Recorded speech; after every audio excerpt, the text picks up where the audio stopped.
Hello बच्चों, कैसे हैं आप सब लोग। I Kamal Sharma welcomes you all to this platform of physics वाला। तो आज बच्चों हम लोग पढ़ने जा रहे हैं केमिस्ट्री में एक बहुत ही बढ़िया सा चैप्टर, बहुत ही इंटरेस्टिंग सा चैप्टर, मजे ले लेके पढ़ेंगे। नाम है इसका सरफेस केमिस्ट्री, यानी सरफेस पे होने वाली केमिकल प्रोसेसेस। इस चैप्टर को समझेंगे, समझ समझ के याद करते जाएंगे और मजेदार तरह से आसपास के लाइफ में ऑब्जर्व करते हुए चीजों को निपटाते जाएंगे। तो क्या क्या पढ़ेंगे आज इस चैप्टर में, पहले उसकी बात करते हैं। तो ये चैप्टर 3 पार्ट में बटा हुआ है। पहले पार्ट में समझा जाता है एडिजॉर्प्शन, कि एडिजॉर्प्शन क्या है, कैसे होगा और इससे क्या क्या रिजल्ट देखने को। दूसरा पार्ट है कैटालिसिस। तो कैटलिस्ट का नाम तो आप लोगों ने केमिकल काइनेटिक्स में सुना होगा। उन्हीं कैटलिस्ट से होने वाली प्रोसेसेस को समझने की केमिस्ट्री को कहते हैं कैटालिसिस। तो कैटालिसिस के बारे में भी समझेंगे।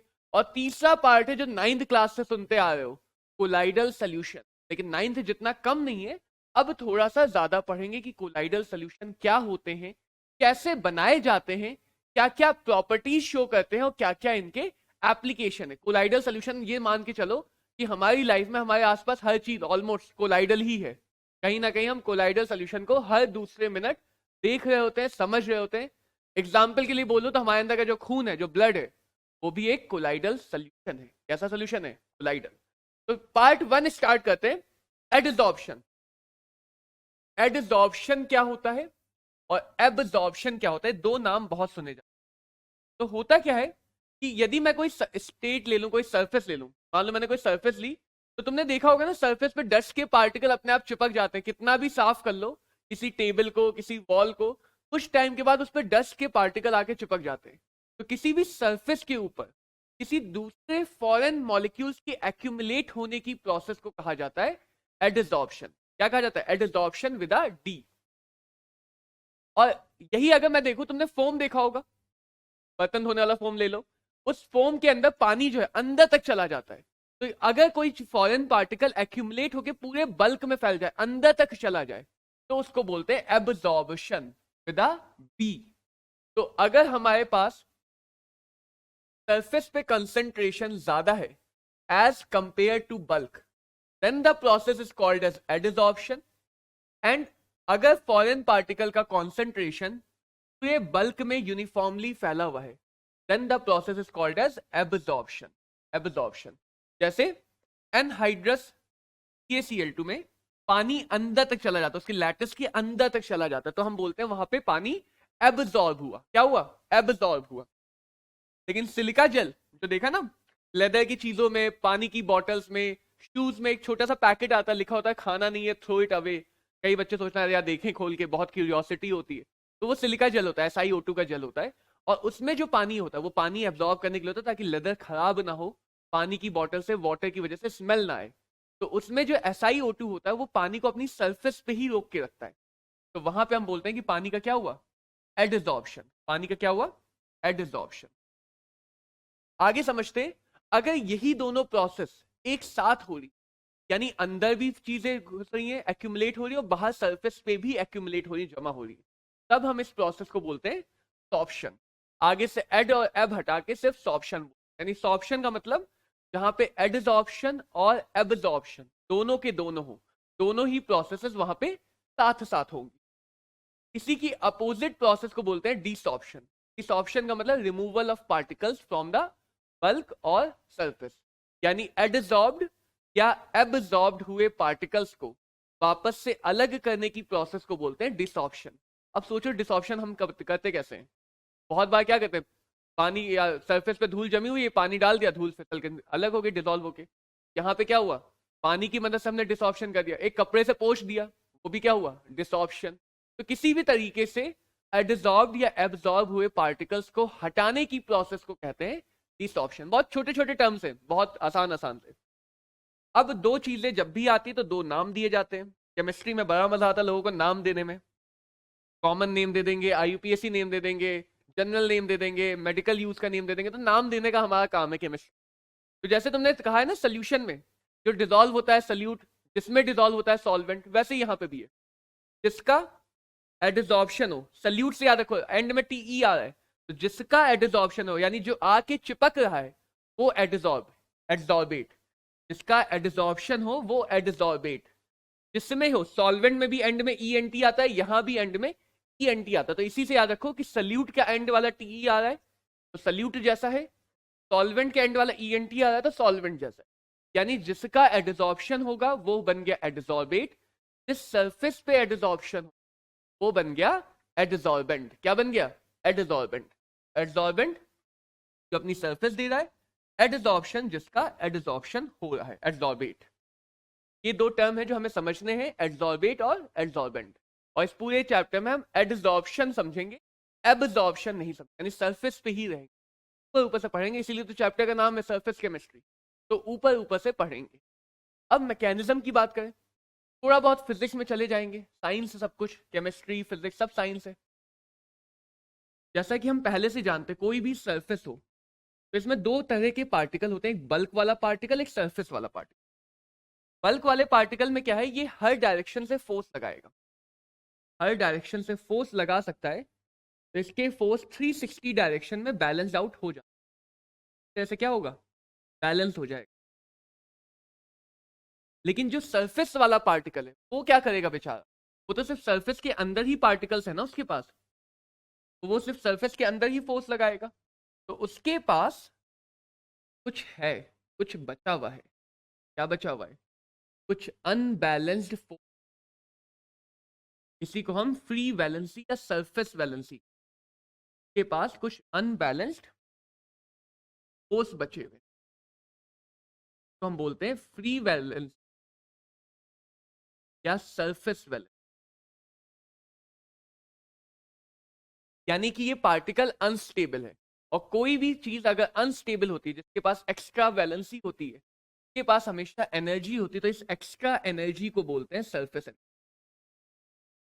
इस एक्स्ट्रा एनर्जी को बोलते हैं सरफेस एनर्जी। बच्चों इस चैप्टर को हम बहुत डिटेल में पढ़ेंगे, लेकिन ये ध्यान रखना कि अगर तुमने इस चैप्टर को पूरा लेक्चर ध्यान से देख लिया, पूरे 100% जोश और कंसंट्रेशन के साथ देख लिया, तो इस चैप्टर को तुम्हें दोबारा रिवाइज भी नहीं करना पड़ेगा, इतना आसान चैप्टर। तो एक बार सारी चीजों में डिटेल में घुस के समझ लो, काम खत्म। तो सरफेस केमिस्ट्री लिख दिया मैंने बातों बातों में, तो बोलते हैं surface energy. Surface energy is basically extra energy possessed by the unbalanced unstable surface particle। और इसीलिए ये बेचारे बस बैठे हुए इंतजार में, कोई भी छोटा पार्टिकल आ गया तो कहेंगे आ जा भाई, चिपक जा, ताकि इनके फोर्स बैलेंस हो सके। तो ये सरफेस पार्टिकल को इन्हीं अनबैलेंस्ड फोर्स के से अपने साथ एसोसिएट कर लेते हैं, चिपका लेते हैं, और इसी चिपकाने को तो हम बोलते हैं एडिजॉर्प्शन। इसी चिपकाने को क्या बोलते हैं? एडिजॉर्प्शन।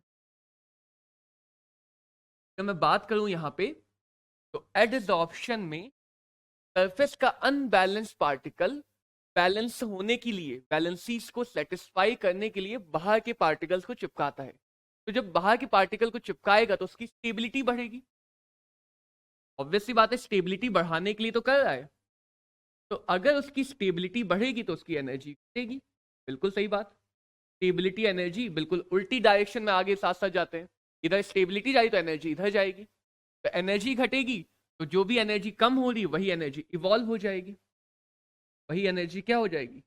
इवॉल्व। इसी वजह से सरफेस की एनर्जी इवॉल्व होती है, और एडिजॉर्प्शन की प्रोसेस हमेशा ही एक्सोथर्मिक होती है। एडिजॉर्प्शन की प्रोसेस हमेशा ही कैसी होती है? एक्सोथर्मिक। इसी बात अगर मैं बात करूं, तो ये पार्टिकल जो पहले ऐसा अच्छा खासा खुले में घूम रहा था, बहुत फ्रीली घूम रहा था, अब वो चिपक गया। अब वो चिपक गया, अब उसके घूमने फिरने की आजादी खत्म हो गई। तो जो पहले वो रैंडमली घूम रहा था, अब उसकी रैंडमनेस तो खत्म हो गई ना, कम हो गई। तो रैंडमनेस कम हो गई, इसलिए जो एंट्रोपी चेंज है वो भी कैसा होगा? नेगेटिव। यानी एडिजॉर्प्शन में enthalpy and entropy both changes are negative. अब डेल्टा जी क्या होता है? Delta H minus T delta S, minus T delta S gives free energy. अगर डेल्टा एच ज्यादा नेगेटिव होगा तो उस सिनेरियो में, क्योंकि डेल्टा एच अगर ज्यादा नेगेटिव हुआ तो नेगेटिव पॉजिटिव मिलके हमें डेल्टा जी देंगे नेगेटिव, और प्रोसेस हो जाएगी स्पॉन्टेनियस। इसी वजह से एडजॉर्प्शन अपने आप हो जाता है। एडजॉर्प्शन अपने आप हो जाता है तब तक जब तक डेल्टा जी निगेटिव है।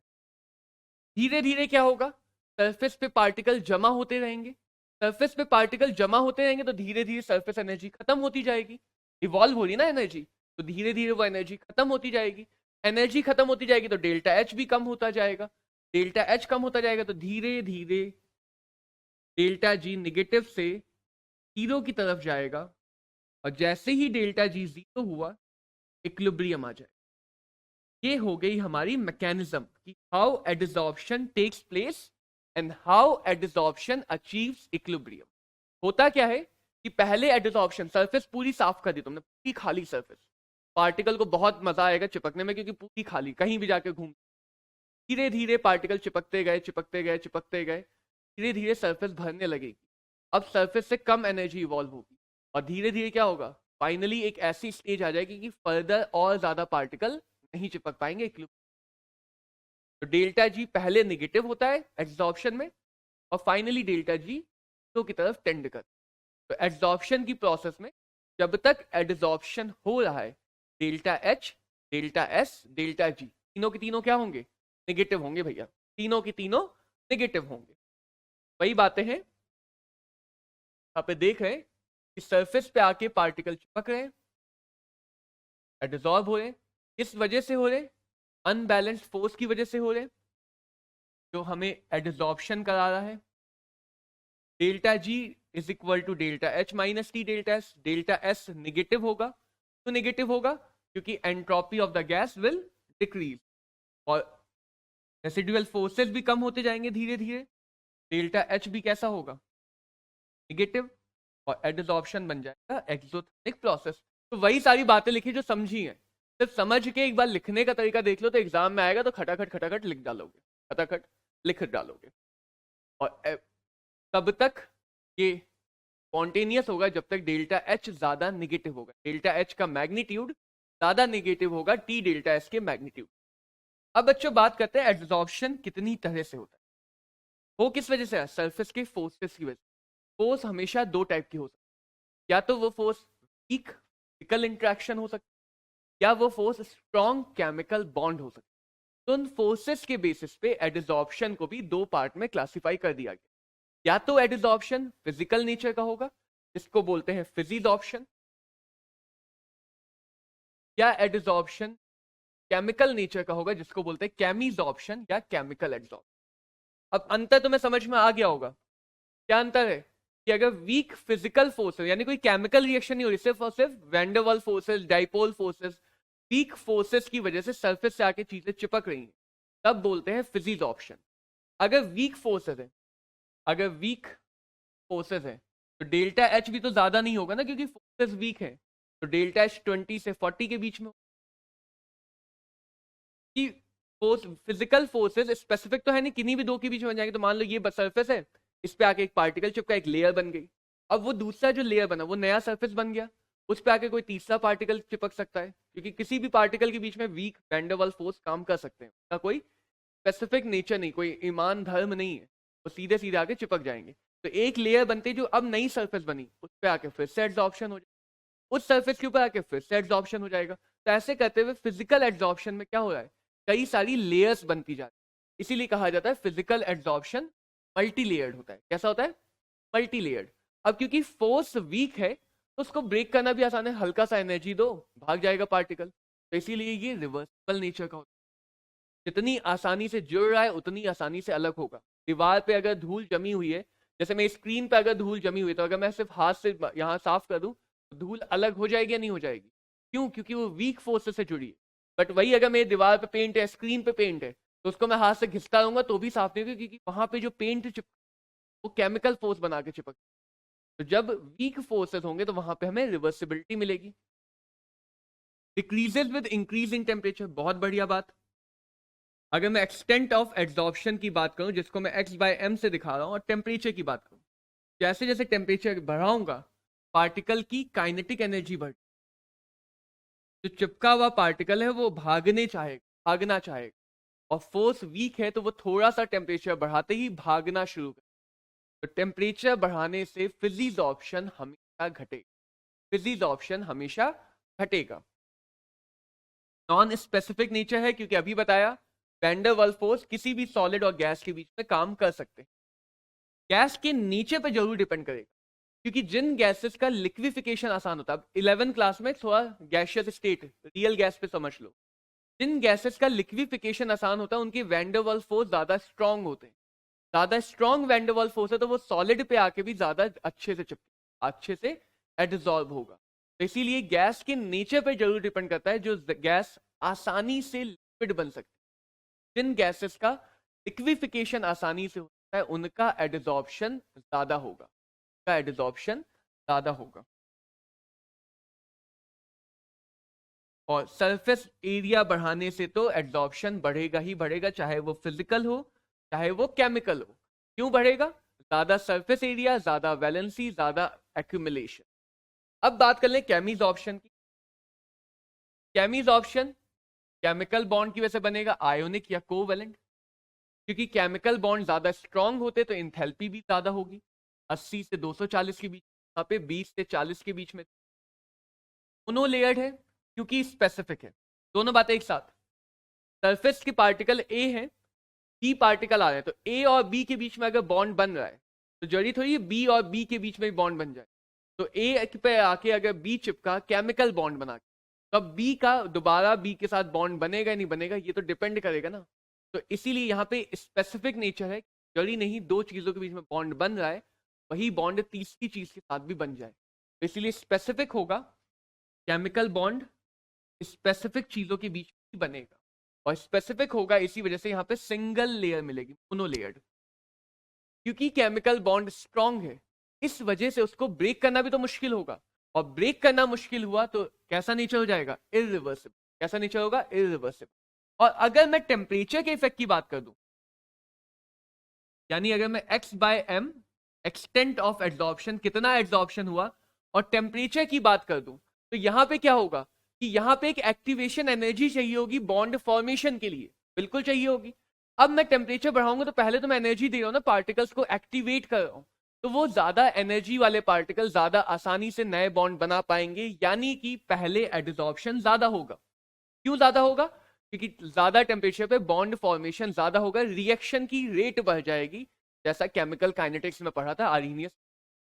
लेकिन कुछ देर के बाद टेम्परेचर बढ़ाने के बाद, अब अगर टेम्परेचर और बढ़ा दूंगा तो पुराने बॉन्ड को तोड़ने लगेगा, वो एनर्जी चाहिए होती बॉन्ड टूटने के लिए। तो अब अगर मैंने टेम्परेचर बढ़ा दिया तो वो बॉन्ड को ब्रेक करेगा और एक्सटेंट ऑफ एड्सॉर्प्शन घटा देगा। तो ये वाला पहले बढ़ेगा फिर घटेगा, और ये वाला शुरुआत से ही घटेगा क्योंकि यहाँ पे कोई एक्टिवेशन एनर्जी नहीं। तो एक डिफरेंस और भी है कि फिजिक्स ऑप्शन में एक्टिवेशन एनर्जी नहीं चाहिए, जबकि केमीज ऑप्शन में एक्टिवेशन एनर्जी चाहिए होती है, एक्टिवेशन एनर्जी चाहिए होती है। इसीलिए अगर मैं टेम्परेचर बढ़ाऊं तो हो सकता है कि फिजिकल फोर्स टेम्परेचर बढ़ाने से केमिकल बॉन्ड बनने लग जाए, लेकिन वो डिपेंड करेगा। तो फिजिक्स ऑप्शन हो सकता है टेम्परेचर बढ़ाने पे किस में बदल जाए? केमीज ऑप्शन में। टेम्परेचर बढ़ाने से किस में बन जाए? केमीज ऑप्शन। ये भी थोड़ा बहुत गैस के नेचर पर डिपेंड करेगा ही क्योंकि स्पेसिफिक नेचर का है, और साथ ही साथ सरफेस एरिया बढ़ाने से बढ़ेगा, जैसा कि अभी समझा। तो ये दो टाइप के हमारे एडसॉर्प्शन होते हैं, दो अलग अलग फोर्सेस की वजह से अलग अलग इंट्रैक्शन, बहुत ही आसान से हट। एक बात देखो और फिर याद रखो। अब बात करते हैं एडसॉर्प्शन आइसोथर्म। आइसोथर्म क्या है कि टेम्परेचर हमने क्या कर दिया? कांस्टेंट। क्यों कर दिया भाई टेम्परेचर कांस्टेंट? क्योंकि टेम्परेचर घटाने बढ़ाने से दोनों ही एडसॉर्प्शन पे क्या चेंज आता है वो तो हमने समझ लिया। फिजिक्स ऑप्शन पे क्या चेंज आता है उसका भी ग्राफ देख लिया, केमीज ऑप्शन पे क्या चेंज आता है उसका भी ग्राफ देख लिया। अब देखेंगे प्रेशर का क्या इफेक्ट हो, प्रेशर का क्या इफेक्ट हो। तो प्रेशर के इफेक्ट को समझने के लिए हमने टेम्परेचर को कर दिया कांस्टेंट, टेम्परेचर को कर दिया कांस्टेंट। टेम्परेचर अगर कांस्टेंट है, प्रेशर को चेंज करने से बॉन्ड फॉर्मेशन पे बहुत चेंज तो आएगा नहीं, क्योंकि प्रेशर क्या करेगा? सिर्फ मॉलिक्यूल को पास ले आए। ऐसा तो नहीं है ना कि प्रेशर बढ़ा दिया तो अब जो बॉन्ड नहीं बनाते थे वो भी बॉन्ड बनाने लग जाए। तो प्रेशर का बहुत ज्यादा इफेक्ट, बिल्कुल इफेक्ट नहीं आता ऐसा नहीं कह रहा हूं मैं, लेकिन बहुत ज्यादा इफेक्ट नहीं आता है केमीज ऑप्शन। तो तो प्रेशर का इफेक्ट समझा जाता है फिजियोलॉप्शन। तो ये फ्रेंडलिश आइसोथर्म का पहला लिमिटेशन है या पहला अप्रोक्सीमेशन है कि इसको हम सिर्फ और सिर्फ फिजियोलॉप्शन पे समझेंगे, केमिजॉप्शन पे फ्रेंडलिश आइसोथर्म नहीं देखा जाए, क्योंकि केमिजॉप्शन पे प्रेशर का ज्यादा इफेक्ट नहीं होगा। सेकंड क्या बात है, अगर मैं प्रेशर बढ़ाता जाऊंगा, गैस आती जाएगी, लेयर पे लेयर बनती जाएगी, मैं कभी भी सही से समझ नहीं पाऊंगा। तो अच्छे से समझने के लिए दूसरी बात मान ली जाती है कि जो फिजियोलॉप्शन है, ऑल्दो वो मल्टी लेयर्ड होता है, बट यहाँ पे फिजियोलॉप्शन को हम अप्रोक्सीमेटली मोनो लेयर्ड मान के चलेंगे, यानी कि हम फिजियोलॉप्शन में से पहली लेयर पे इस आइसोथर्म, तो थोड़ी बहुत दो लिमिटेशन है कि फ्रेंडलिश आइसोथर्म सिर्फ फिजियोलॉप्शन पर अप्लाई होगा, और वो भी मोनो लेयर्ड फिजियोलॉप्शन, मल्टी लेयर्ड फिजियोलॉप्शन के लिए नहीं पढ़ा। अब आसान सी बात हो गई, क्या बात होगी पहले इधर देखते हैं। ये सरफेस है, ये सरफेस पे फ्री वैलेंसीज है, तो एडजॉर्प्शन अभी शुरू हो रहा है। तो यहाँ पे हम x बाय m लेते हैं। x मतलब कितना एडजॉर्ब हुआ, एडजॉर्बेट यानी सल्यूट, कितना एडजॉर्बेट एडजॉर्ब हुआ। m का मतलब कितने ग्राम एडजॉर्बेंट पे, कितने ग्राम एडजॉर्बेंट पे। तो ये दिखाता है ग्राम एडजॉर्ब्ड पर ग्राम ऑफ एडजॉर्बेंट, यानी कि मैंने कितना एडजॉर्बेंट लिया, उस पर कितना एडजॉर्ब हुआ। इसीलिए इसको बोलते हैं, क्या बोलते हैं इसको, तो बोलते हैं extent of adsorption, extent of adsorption. इसकी वैल्यू जितनी ज्यादा होगी उतना बढ़िया एडजॉर्प्शन, उतना ही कैसा होगा, बढ़िया एडजॉर्प्शन हो। तो बढ़िया एडजॉर्प्शन के लिए x बाय m ज्यादा होगा, घटिया एडजॉर्प्शन के लिए, कम एडजॉर्प्शन के लिए x बाय m कम होगा। अब देखो क्या हो रहा है कि पहले मान लो एडजॉर्प्शन हुआ ही नहीं, अभी प्रेशर लगाया नहीं, गैस के पार्टिकल बहुत दूर दूर, थोड़ा सा प्रेशर बढ़ाया, ये गैस के पार्टिकल बहुत दूर दूर। अब इन पे अगर मैंने प्रेशर लगाया, तो प्रेशर लगाने से पार्टिकल पास आएंगे, पास आएंगे तो वो ज्यादा क्लोज आ जाएंगे सरफेस से, तो आसानी से एब्जॉर्ब होंगे या नहीं होंगे, और भी उनके पास बहुत सारी जगह भी है। तो शुरुआती दौर में क्या होता है, जब प्रेशर में शुरुआत में बढ़ाना शुरू कर, तो x बाय m भी बढ़ता है जैसे जैसे प्रेशर, यानी अगर मैं प्रेशर को दुगना कर दूंगा, डबल कर दूंगा, तो x बाय m भी डबल हो जाएगा, x बाय m डबल हो जाएगा, लीनियर बढ़ता है। अब थोड़ी देर बाद क्या हुआ, कुछ पार्टिकल एडजॉर्ब हो गए, यानी अब बची हुई जगह कम होगी, अब एडजॉर्ब होने की जगह कम होगी, क्योंकि मैं सिंगल लेयर के लिए बात कर रहा हूं, पहले ही बता दिया यहाँ पे सिंगल लेयर की ही बात होगी। अब जब मैं बढ़ाऊंगा तो भी गैस पास आएगी, एडजॉर्ब होगी, लेकिन कुछ गैस यहां से टकरा के वापस चली जाएगी सिंगल लेयर में। तो अब गैस के पास एडजॉर्ब होने की जगह कम होगी, जगह कम होगी, तो अब एडजॉर्प्शन क्या उतनी तेजी से बढ़ पाएगा जितनी तेजी से पिछली बार बढ़ा था, यानी कि अब जो ग्राफ है क्या वो इस लाइन को फॉलो कर पाएगा, क्योंकि अब गैस के पास सरफेस ही कम बची है। तो अब क्या होगा, अब ये होगा, ग्राफ थोड़ा सा आगे झुक जाएगा, यानी अभी भी x बाय m बढ़ेगा, लेकिन अब प्रेशर की पावर 1 बाय n के अकॉर्डिंग, जहां पे 1 बाय n 1 से छोटा है, 1 by n is smaller than 1, यानी जितना तुम प्रेशर बढ़ाओगे उसके कंपैरिजन कम इफेक्ट आएगा। हो सकता है प्रेशर को 3 टाइम्स कर दूं तो एब्जॉर्प्शन 2 टाइम्स हो, कम इफेक्ट आएगा। कुछ देर के बाद क्या होगा, जितनी भी जगह थी, इनको हम एक्टिव साइट्स बोलते हैं, जगह को बोलते हैं एक्टिव साइट्स, जहां पे एब्जॉर्प्शन हो, जितनी भी जगह थी सब भर गई, मोनो लेयर होना है और सारी की सारी जगह भर गई। अब कितना भी प्रेशर बना लो, क्या और एब्जॉर्प्शन हो पाएगा जब जगह ही नहीं बची है। तो कुछ देर के बाद हमें एक सैचुरेशन मिल, एक प्रेशर जिसको बोलते हैं सैचुरेशन प्रेशर, इसके बाद हमें एक सैचुरेशन मिल जाएगा कि अब प्रेशर को बढ़ाने से भी एडजॉर्प्शन नहीं हो पाएगा, बिकॉज जितनी भी एक्टिव साइट्स थी वो सब की सब कंप्लीटली एडजॉर्ब हो, इसको बोलते हैं सैचुरेशन स्टेज। क्या बोलते हैं, सैचुरेशन स्टेज। तो अगर यहां पे ग्राफ देखा जाए तो लो प्रेशर में जो इंक्रीमेंट है वो लीनियर है, ग्राफ ऐसा होगा, थोड़ा सा करेक्ट। लो प्रेशर पे जो इंक्रीमेंट है वो कैसा है, वो लीनियर इंक्रीमेंट। फिर उसके बाद क्या हुआ कि जिस गति से बढ़ना था, जिस तेजी से बढ़ना था, उस तेजी से नहीं बढ़ पा रहा है, ग्राफ थोड़ा सा झुक गया, यानी एक्स बाय एम अब कम हो रहा है। और कुछ देर के बाद क्या हुआ,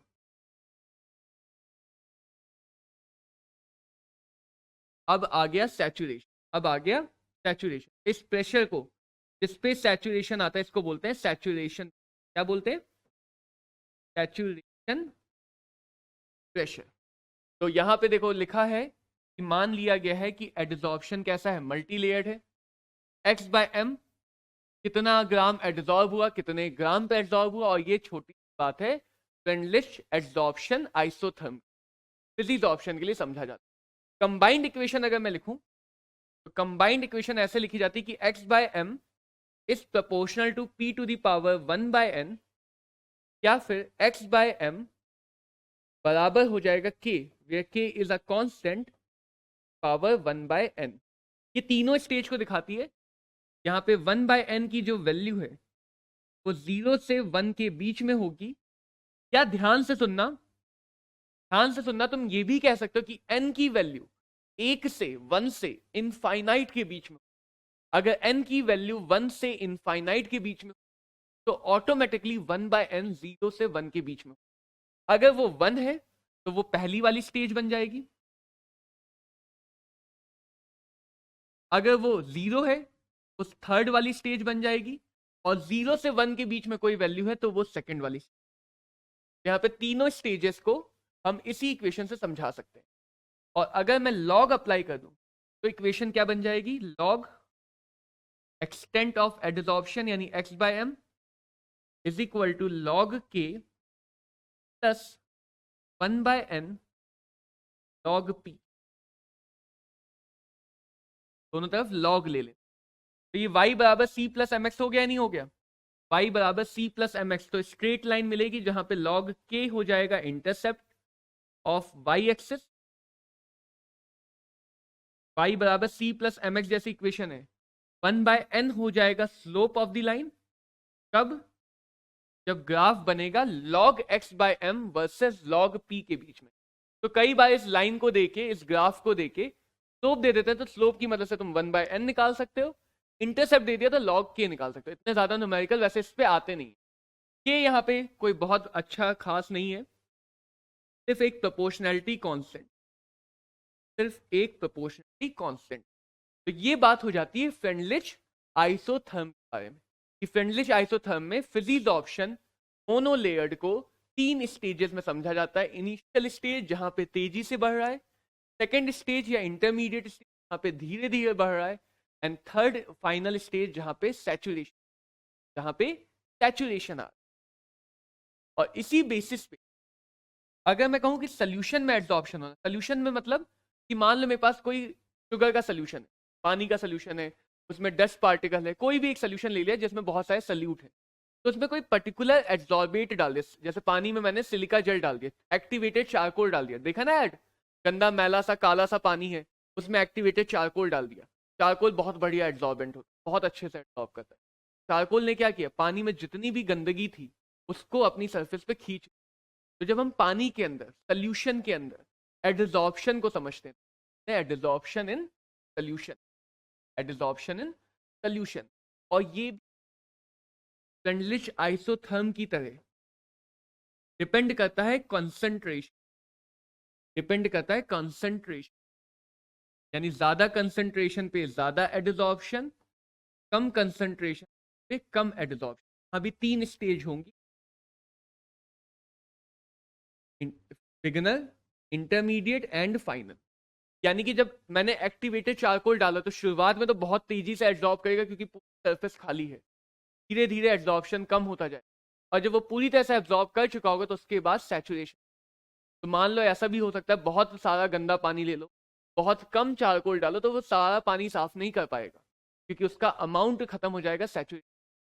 तो जब हम एडजॉर्प्शन को एक सोल्यूशन में ऑब्जर्व करते तब इसको बोलते हैं एडजॉर्प्शन फ्रॉम सोल्यूशन। बहुत आसान सी बात है, ये भी ज्यादा खास नहीं, ज्यादा खास यहाँ पे फिजीज ऑप्शन केमीज ऑप्शन का डिफरेंस और फ्रेंडलिच आइसोथर्म क्या होता है कि इक्वेशन क्या होती है। अब आइए बच्चों समझते हैं कैटालिसिस के बारे में। कैटालिस्ट एक ऐसे सब्सटेंस को बोलते हैं जो रिएक्शन की रेट को घटा या बढ़ा सकता है। अब ये तो भाई हमने केमिकल काइनेटिक्स में भी सुना है कि रिएक्टेंट भी रिएक्शन की रेट को घटाते या बढ़ाते हैं। ए प्लस बी लेके अगर मैं कुछ प्रोडक्ट बना रहा हूं तो हमने ऑर्डर ऑफ रिएक्शन वाले पार्ट में यही तो समझा था। रिएक्शन की रेट डिपेंड करती है ए और बी के कॉन्सेंट्रेशन पे। पावर एक्स तो वाई को ऑर्डर कहा था, तो ये भी तो यही बता रहा है ना कि रिएक्टेंट की मदद से भी हम रिएक्शन की रेट को बढ़ा सकते हैं। ज्यादा रिएक्टेंट ले लो, हो सकता है रिएक्शन ज्यादा होने लगी। तो कैटलिस्ट में ऐसा क्या अलग है जो रिएक्शन की रेट को बढ़ा रहा है, अलग से पढ़ा जा रहा है? ये रिएक्टेंट से क्यों अलग है? दो बातों में अलग। पहली बात ये, रिएक्शन में रिएक्टेंट का अमाउंट कम होता जाएगा, रिएक्टेंट कंज्यूम होगा। Reactant is consumed during a reaction, but catalyst जो भी लिया गया, if C is the catalyst, ये रिएक्शन के एंड में अनऑल्टर्ड रहेगा in terms of its amount और its chemical stage, form.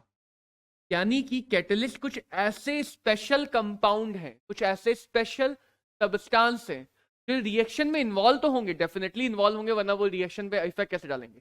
But reaction के एंड तक आते आते उसी ओरिजिनल फॉर्म में आ जाते हैं जिस फॉर्म में लिए गए थे। यानी अगर मैंने आयरन लिया तो वो आयरन के फॉर्म में ही वापस मिलेगा, उसका केमिकल चेंज नहीं होगा, कुछ और नहीं बनाएगा। सेकंड, उसका उतना ही अमाउंट रिएक्शन के एंड में बचेगा जितना अमाउंट हमने स्टार्टिंग में लिया था। यानी जो रिएक्शन में बिना कंज्यूम्ड हुए, फाइनली बिना कंज्यूम्ड हुए रिएक्शन की स्पीड को घटा या बढ़ा सकते हैं, ऑल्टर कर सकते हैं, उनको कहते हैं कैटलिस्ट। को कहते हैं कैटलिस्ट। इस सेंस में ये रिएक्टेंट से अलग है। कोई प्रोडक्ट भी कैटलिस्ट हो सकता है, क्योंकि प्रोडक्ट भी रिएक्शन के एंड में तो वैसा ही मिलता है ना, प्रोडक्ट फॉर्म में ही, तो वो भी कैटलिस्ट हो सकते हैं, भी देखेंगे आगे। तो दो टाइप के कैटलिस्ट बोले जाते हैं, एक को पॉजिटिव, एक को नेगेटिव। पॉजिटिव वाला ऑब्वियस सी बात है, जो रिएक्शन की रेट को क्या कर दे, बढ़ा दे। नेगेटिव वाला और ज्यादा ऑब्वियस की बात है, जो रिएक्शन की रेट को घटा दे। सीधी सी बात है, जो बढ़ा दे उसको पॉजिटिव, जो घटा दे उसको नेगेटिव। फिर आता है प्रमोटर और पॉइजन, जहर और अमृत बोल लो। तो प्रमोटर क्या कर रहा है, ये कैटलिस्ट के ऊपर कैटलिस्ट बन जा रहा है, ये कैटलिस्ट के ऊपर ही कैटलिस्ट बन जा रहा है। यानी कि जो कैटलिस्ट को बढ़ा दे, कैटलिस्ट की रेट को बढ़ा दे, उसको बोलते हैं प्रमोटर। सिंपल भाषा में बोलूं तो ये पॉजिटिव है फॉर कैटलिस्ट। यानी प्रमोटर एक पॉजिटिव कैटलिस्ट को और बढ़िया बना देगा, और एक प्रमोटर एक नेगेटिव कैटलिस्ट को और बढ़िया बना देगा। यानी पॉजिटिव और ज्यादा बढ़ाएगा रेट, नेगेटिव अब और ज्यादा रेट घटाने लगेगा in presence of a promoter. And what is a poison? Poison is negative for catalyst. Poison is negative for catalyst. यानी कि what will a poison do? ये पॉजिटिव की पॉजिटिविटी घटा देगा और नेगेटिव की नेगेटिविटी घटा देगा। यानी पॉइजन की प्रेजेंस में ये रेट को कम बढ़ा पाएगा, उतना नहीं बढ़ाएगा जितना पहले बढ़ा रहा था, और ये रेट को कम घटाएगा, उतना नहीं घटाएगा जितना पहले घटा रहा था। तो प्रमोटर कैटलिस्ट की एक्टिविटी को बढ़ाता है, यानी पॉजिटिव को ज्यादा पॉजिटिव, नेगेटिव को ज्यादा नेगेटिव। और पॉइजन कैटलिस्ट की एक्टिविटी को घटा देता है, यानी पॉजिटिव को कम पॉजिटिव, पॉजिटिव है बट कम, एंड नेगेटिव को कम नेगेटिव, नेगेटिव को कम नेगेटिव बना। कुछ कॉमन रिएक्शन देखते हैं। एक रिएक्शन तो ऐसी है जो हर चैप्टर में मुंह उठा के आ जाती है, अमोनिया का फॉर्मेशन। 11 क्लास से लेके 12th क्लास के हर एक चैप्टर में तुम इस रिएक्शन को पढ़ के कुछ ना कुछ समझ सकते, 10 बातें लेके बैठी हुई। तो यहाँ पे पहले आयरन और मॉलिब्डेनम यूज करते, where iron was the positive catalyst, यानी ये रिएक्शन की स्पीड को बढ़ा देता है, and molybdenum was the promoter, यानी ये आयरन की एक्टिविटी को बढ़ा देता है। तो मॉलिब्डेनम की प्रेजेंस में आयरन ज्यादा बेटर परफॉर्म करने लगता, ज्यादा अच्छे से कैटेलाइज करता। एक और रिएक्शन देखी है नाइट्रिक एसिड के फॉर्मेशन में, जहां पे अमोनिया का ऑक्सीडेशन करवाया जाता है, जिसमें पहले नाइट्रोजन ऑक्साइड, नाइट्रिक ऑक्साइड बनता है, एंड देन बाद में यही NO2 बना के नाइट्रिक एसिड। तो यहाँ पे प्लैटिनम रोडियम का एक गेज लेते हैं जो एज ए पॉजिटिव कैटलिस्ट काम करता है, पॉजिटिव कैटलिस्ट काम करता है, तो ये भी रिएक्शन में पॉजिटिव कैटलिस्ट। एक और बहुत अच्छा एग्जाम्पल है हमारे पास, कोई भी एसिड क्लोराइड ले लो, इसमें मिला देते हैं palladium in presence of BaSO4 based on sulphur in the medium of boiling xylene। ध्यान से सुनना, याद आ गया या नहीं आया? याद नहीं आया तो बहुत गलत बात है, अब तक इस रिएक्शन को याद आ जाना चाहिए। इसको नाम क्या है?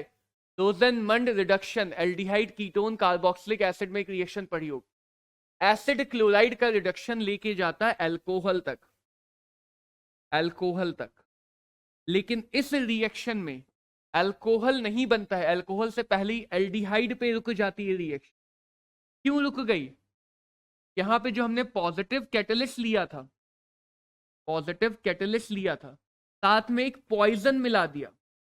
अब कैटलिस्ट उतने बढ़िया से कैटेलाइज नहीं कर पा रहा है जितने बढ़िया से पहले कर रहा था, उसकी एक्टिविटी कम हो गई, तो वो रिएक्शन को आगे नहीं ले जा पा रहा है। पॉइजन नहीं होता, इस पे क्वेश्चन भी बन सकता है, पॉइजन नहीं होता तो यहां पे मुझे अल्कोहल मिलता, प्राइमरी अल्कोहल। पॉइजन है इस वजह से मुझे यहां पे मिल रहा है एल्डिहाइड। ऐसे ही एक और पॉइजन वाली रिएक्शन लिंडलार कैटलिस्ट पढ़ी होगी, या एक और क्वेश्चन पढ़ा होगा, बहुत इंपॉर्टेंट क्वेश्चन होता है बोर्ड लेवल पे ये, क्योंकि क्लोरोफॉर्म तो सुंघा के बेहोश कर देते हैं, वो धीरे धीरे पॉइजनस गैस फॉस्जीन में कन्वर्ट हो जाता है, ऑक्सीडेशन करके, खुद का ही ऑक्सीडेशन करके एक पॉइजनस गैस फॉस्जीन में कन्वर्ट हो जाता है। तो इसी वजह से क्लोरोफॉर्म को रखते हैं डार्क कलर्ड बॉटल में, ताकि वो सनलाइट को रोक ले, सनलाइट की प्रेजेंस में ये रिएक्शन हो, सनलाइट को रोक ले, और उसमें थोड़ा बहुत मिला देते हैं इथाइल अल्कोहल, थोड़ा बहुत क्या मिला देते हैं? इथाइल अल्कोहल, जो इस रिएक्शन के लिए काम करता है निगेटिव कैटलिस्ट, यानी इस रिएक्शन को स्लो डाउन करेगा। रोक तो कोई भी नहीं सकता है, लेकिन स्लो कर देगा, ताकि क्लोरोफॉर्म कम से कम पॉइजनस बने, कम से कम फॉस्जीन में। तो कहीं कहीं पे जहां पे रिएक्शन हम चाहते हैं कि ना हो, रिएक्शन को कम से कम चाहते हैं, वहां पे हम नेगेटिव कैटलिस्ट डाल के रिएक्शन को स्लो डाउन करते हैं। नेगेटिव कैटलिस्ट और पॉइजन एक साथ यूज नहीं होते, क्योंकि कोई मतलब नहीं, कोई फायदा नहीं है। जब मैं रिएक्शन को घटाना ही चाहूंगा तो कम क्यों घटाना चाहूंगा, बढ़िया से घटाना चाहूंगा, तो नेगेटिव के साथ पॉइजन को यूज करने का कोई भी तुक नहीं बनता। अब देखें कि कैटालिसिस काम कैसे करती है। तो कैटालिसिस का सिंपल सा मतलब है, वो कोई भी प्रोसेस को समझना जिसमें कैटलिस्ट अपना काम कर रहा है, जिसके बारे में तुमने केमिकल काइनेटिक्स में पढ़ा होगा कि कैटलिस्ट कैसे काम करता है, क्या क्या उसकी बातें होती। तो कैटलिस्ट में हम 5 स्टेप में समझते हैं कैटालिसिस हो कैसे, उसको बोलते हैं एडिसॉर्प्शन थ्योरी। क्या बोलते हैं? एडिसॉर्प्शन थ्योरी। सॉलिड सरफेस है, तो ये हमारी एक सॉलिड सरफेस है जिसपे एक्टिव साइट्स है। तो पहले स्टेप में रिएक्टेंट मॉलिक्यूल इसकी तरफ आएंगे, फिर फाइनली इस पे एडिसॉर्ब हो गए। एडिसॉर्ब हुई तो उस एडिसॉर्प्शन में एनर्जी निकली, उन एनर्जी ने यहां पे इनको एक्टिवेट कर दिया, यही फायदा हुआ एडिसॉर्प्शन से। वही एनर्जी क्या बन गई? एक्टिवेशन एनर्जी बन गई। तो सरफेस पे एडिसॉर्प्शन हुआ, उस एडिसॉर्प्शन ने रिएक्टेंट को एक्टिवेट किया, उस एक्टिवेशन की वजह से सरफेस पे ही रिएक्शन होके क्या बन गया? प्रोडक्ट। अब प्रोडक्ट यहां पे नहीं रहना चाहेगा, तो किसी वजह से वो प्रोडक्ट वापस से डिसॉर्प्शन कर गया और फिर यहां से डिफ्यूज अवे कर। तो 5 स्टेप में समझा जाता है। पहले स्टेप में रिएक्टेंट कैटालिटिक सरफेस की तरफ डिफ्यूज करके जाएगा, वहां पे जाके चिपकने। दूसरे स्टेप में वही रिएक्टेंट चिपक जाएगा, एडिसॉर्प्शन हो। एडिसॉर्प्शन होने से फायदा हो रहा है बच्चों की यहां पे एक्टिवेशन एनर्जी मिल, यहां पे रिएक्टेंट मॉलिक्यूल को एक्टिवेशन एनर्जी मिल रही। अब वही एक्टिवेशन एनर्जी से वो रिएक्शन करेंगे ताकि प्रोडक्ट बन सके। प्रोडक्ट के बनते ही वो प्रोडक्ट मॉलिक्यूल किसी वजह से वहां नहीं रहना चाहेगा, तो डिटैच हो जाए, और जैसे ही वो प्रोडक्ट मॉलिक्यूल डिटैच होगा, वो अवे डिफ्यूज कर जाएगा, ताकि कैटालिटिक साइट फिर से फ्री हो जाए रिएक्शन कराने के लिए, ताकि कैटालिटिक साइट पे फिर से रिएक्शन। इन्हीं वजह से ये बात भी एक्सप्लेन कर सकते हो, कैटलिस्ट का बहुत थोड़ा सा अमाउंट बहुत सारी रिएक्शन को कैटेलाइज कर सकता है, क्योंकि वो हर एक साइकिल में, एक साइकिल सी चल रही है और हर एक साइकिल के एंड में वो फ्री होके दोबारा से यूज, फ्री हुआ दोबारा से यूज हुआ, फ्री हुआ दोबारा से यूज हुआ। इसको बोलते हैं एडजॉर्प्शन थ्योरी, जो मेनली हेट्रोजीनियस कैटालिसिस को समझाने, मेनली हेट्रोजीनियस कैटालिसिस को समझाने, क्योंकि हेट्रोजीनियस का मतलब जहां पे रिएक्टेंट मॉलिक्यूल अलग स्टेज में, वहां पे मेनली गैसेस होंगे, मेनली कैसे होंगे, गैसेस होंगे, और कैटलिस्ट मॉलिक्यूल अलग स्टेज में, जैसे यहाँ पे सॉलिड हो। इसीलिए मेनली हम यहाँ पे हेट्रोजीनियस कैटालिसिस को समझाने के लिए इसको यूज करते हैं। जब रिएक्टेंट कैटालिस्ट सेम स्टेज में होता है तो उसको बोलते हैं होमोजीनियस कैटालिसिस, होमोजीनियस कैटालिसिस। ऐसे जियोलाइट्स क्या होते हैं, ये होते हैं सोडियम एल्यूमिनियम सिलिकेट, इन्हें नालसी बोलते हैं, सोडियम एल्यूमिनियम सिलिकेट। तो ये सिलिकेट सॉल्ट्स होते हैं, सिलिकेट सॉल्ट होते हैं जिनके पास स्पेसिफिक साइज की कैविटी होती है, यानी कि बीच में एक खाली जगह होती है, और इस बेसिस पे ये शेप सेलेक्टिव कैटालिसिस करते हैं। They do shape selective catalysis, यानी कि क्या मतलब हुआ, यानी कि मतलब ये हुआ कि ये हर रिएक्टेंट को कैटेलाइज नहीं करेंगे, बहुत स्पेसिफिक हैं, ये उसी रिएक्टेंट को कैटेलाइज करेंगे जो इनकी कैविटी में, इनके होल में आके फिट हो सके। अगर बड़ा रिएक्टेंट हुआ तो भी नहीं कैटेलाइज करेंगे, छोटा रिएक्टेंट हुआ तो वो भी इनकी कैविटी से बाहर चला जाएगा, उसको भी कैटेलाइज नहीं करेंगे। तो इसीलिए हाईली स्पेसिफिक कैटालिसिस होते हैं जिन्हें बोलते हैं zeolites, sodium aluminium silicates, highly specific these.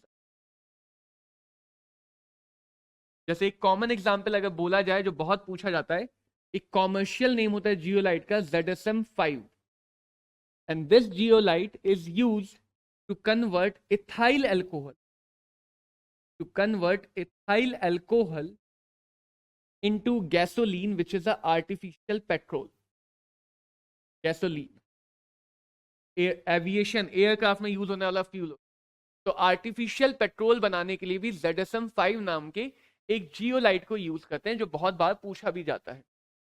और इन्हीं जियोलाइट्स की तरह एंजाइम होते हैं।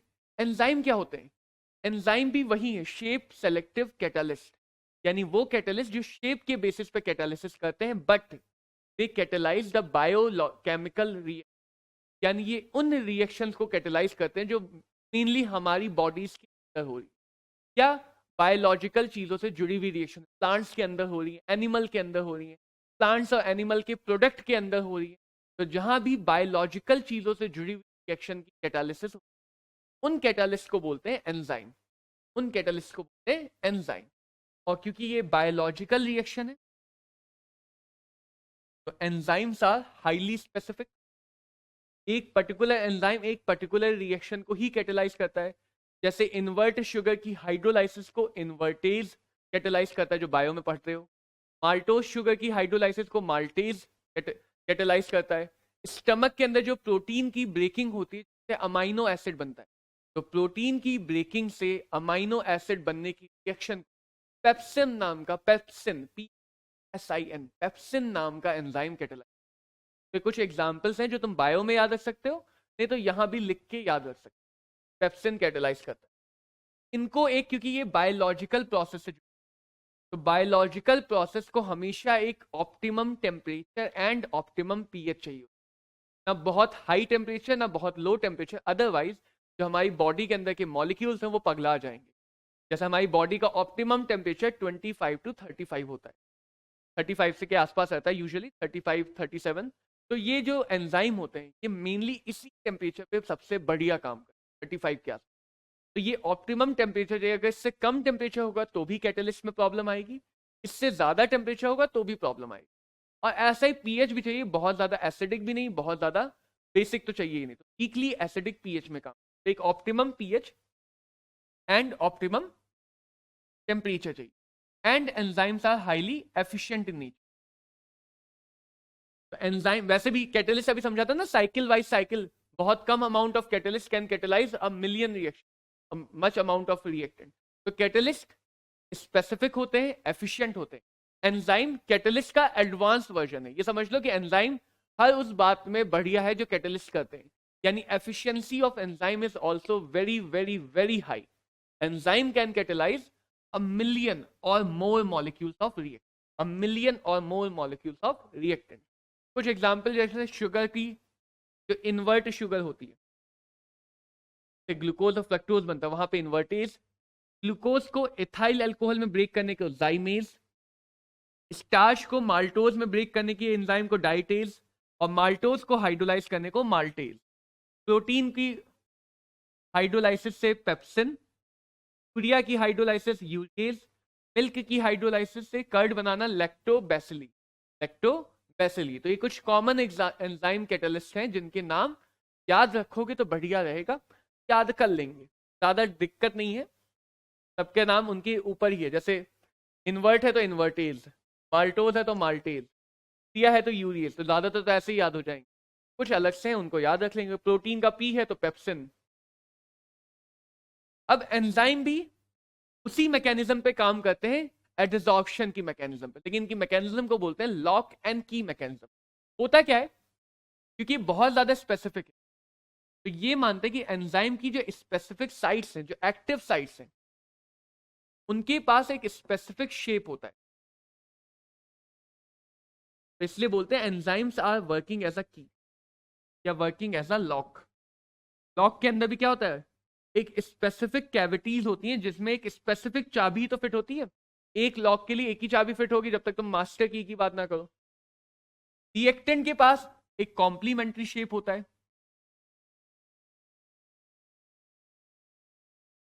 कॉम्प्लीमेंट्री शेप का मतलब वो एक की तरह काम करता है, और फिर यही रिएक्टेंट एंजाइम के इस स्पेसिफिक शेप पे, अब उतना एग्जैक्ट तो नहीं बन पाएगा, तो मान लेना कि मैंने एग्जैक्ट बनाया है, एंजाइम के एक्टिव साइट पे ये रिएक्टेंट आके बिल्कुल फिट बैठ जाता है। ये रिएक्टेंट आके बिल्कुल फिट हो जाता है, एकदम टाइट फिट, परफेक्ट फिटिंग हो जाती है।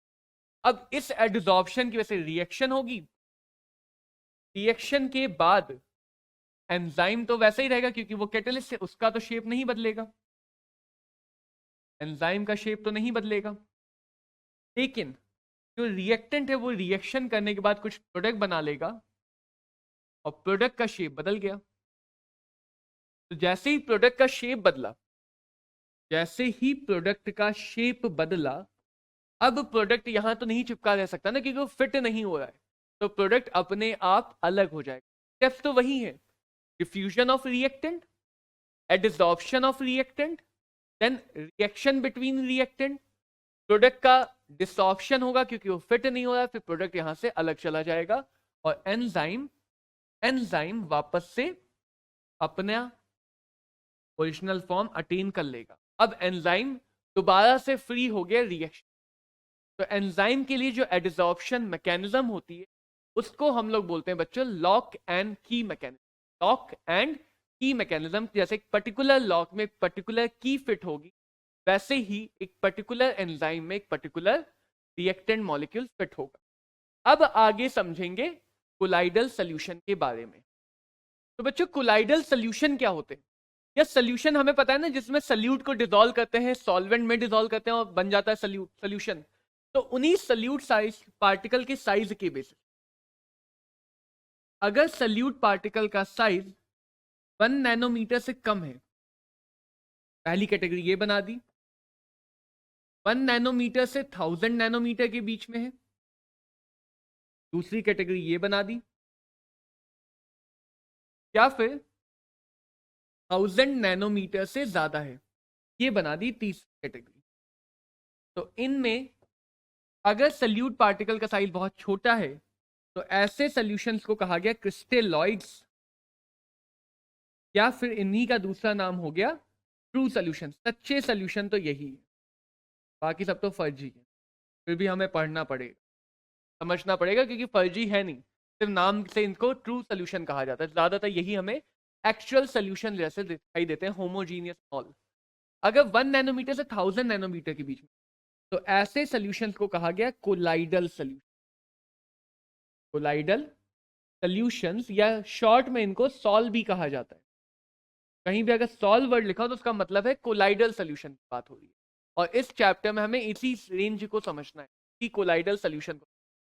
और अगर इनका साइज 1000 नैनोमीटर से ज्यादा है तो इनको कहा जाता है सस्पेंशन। Suspension,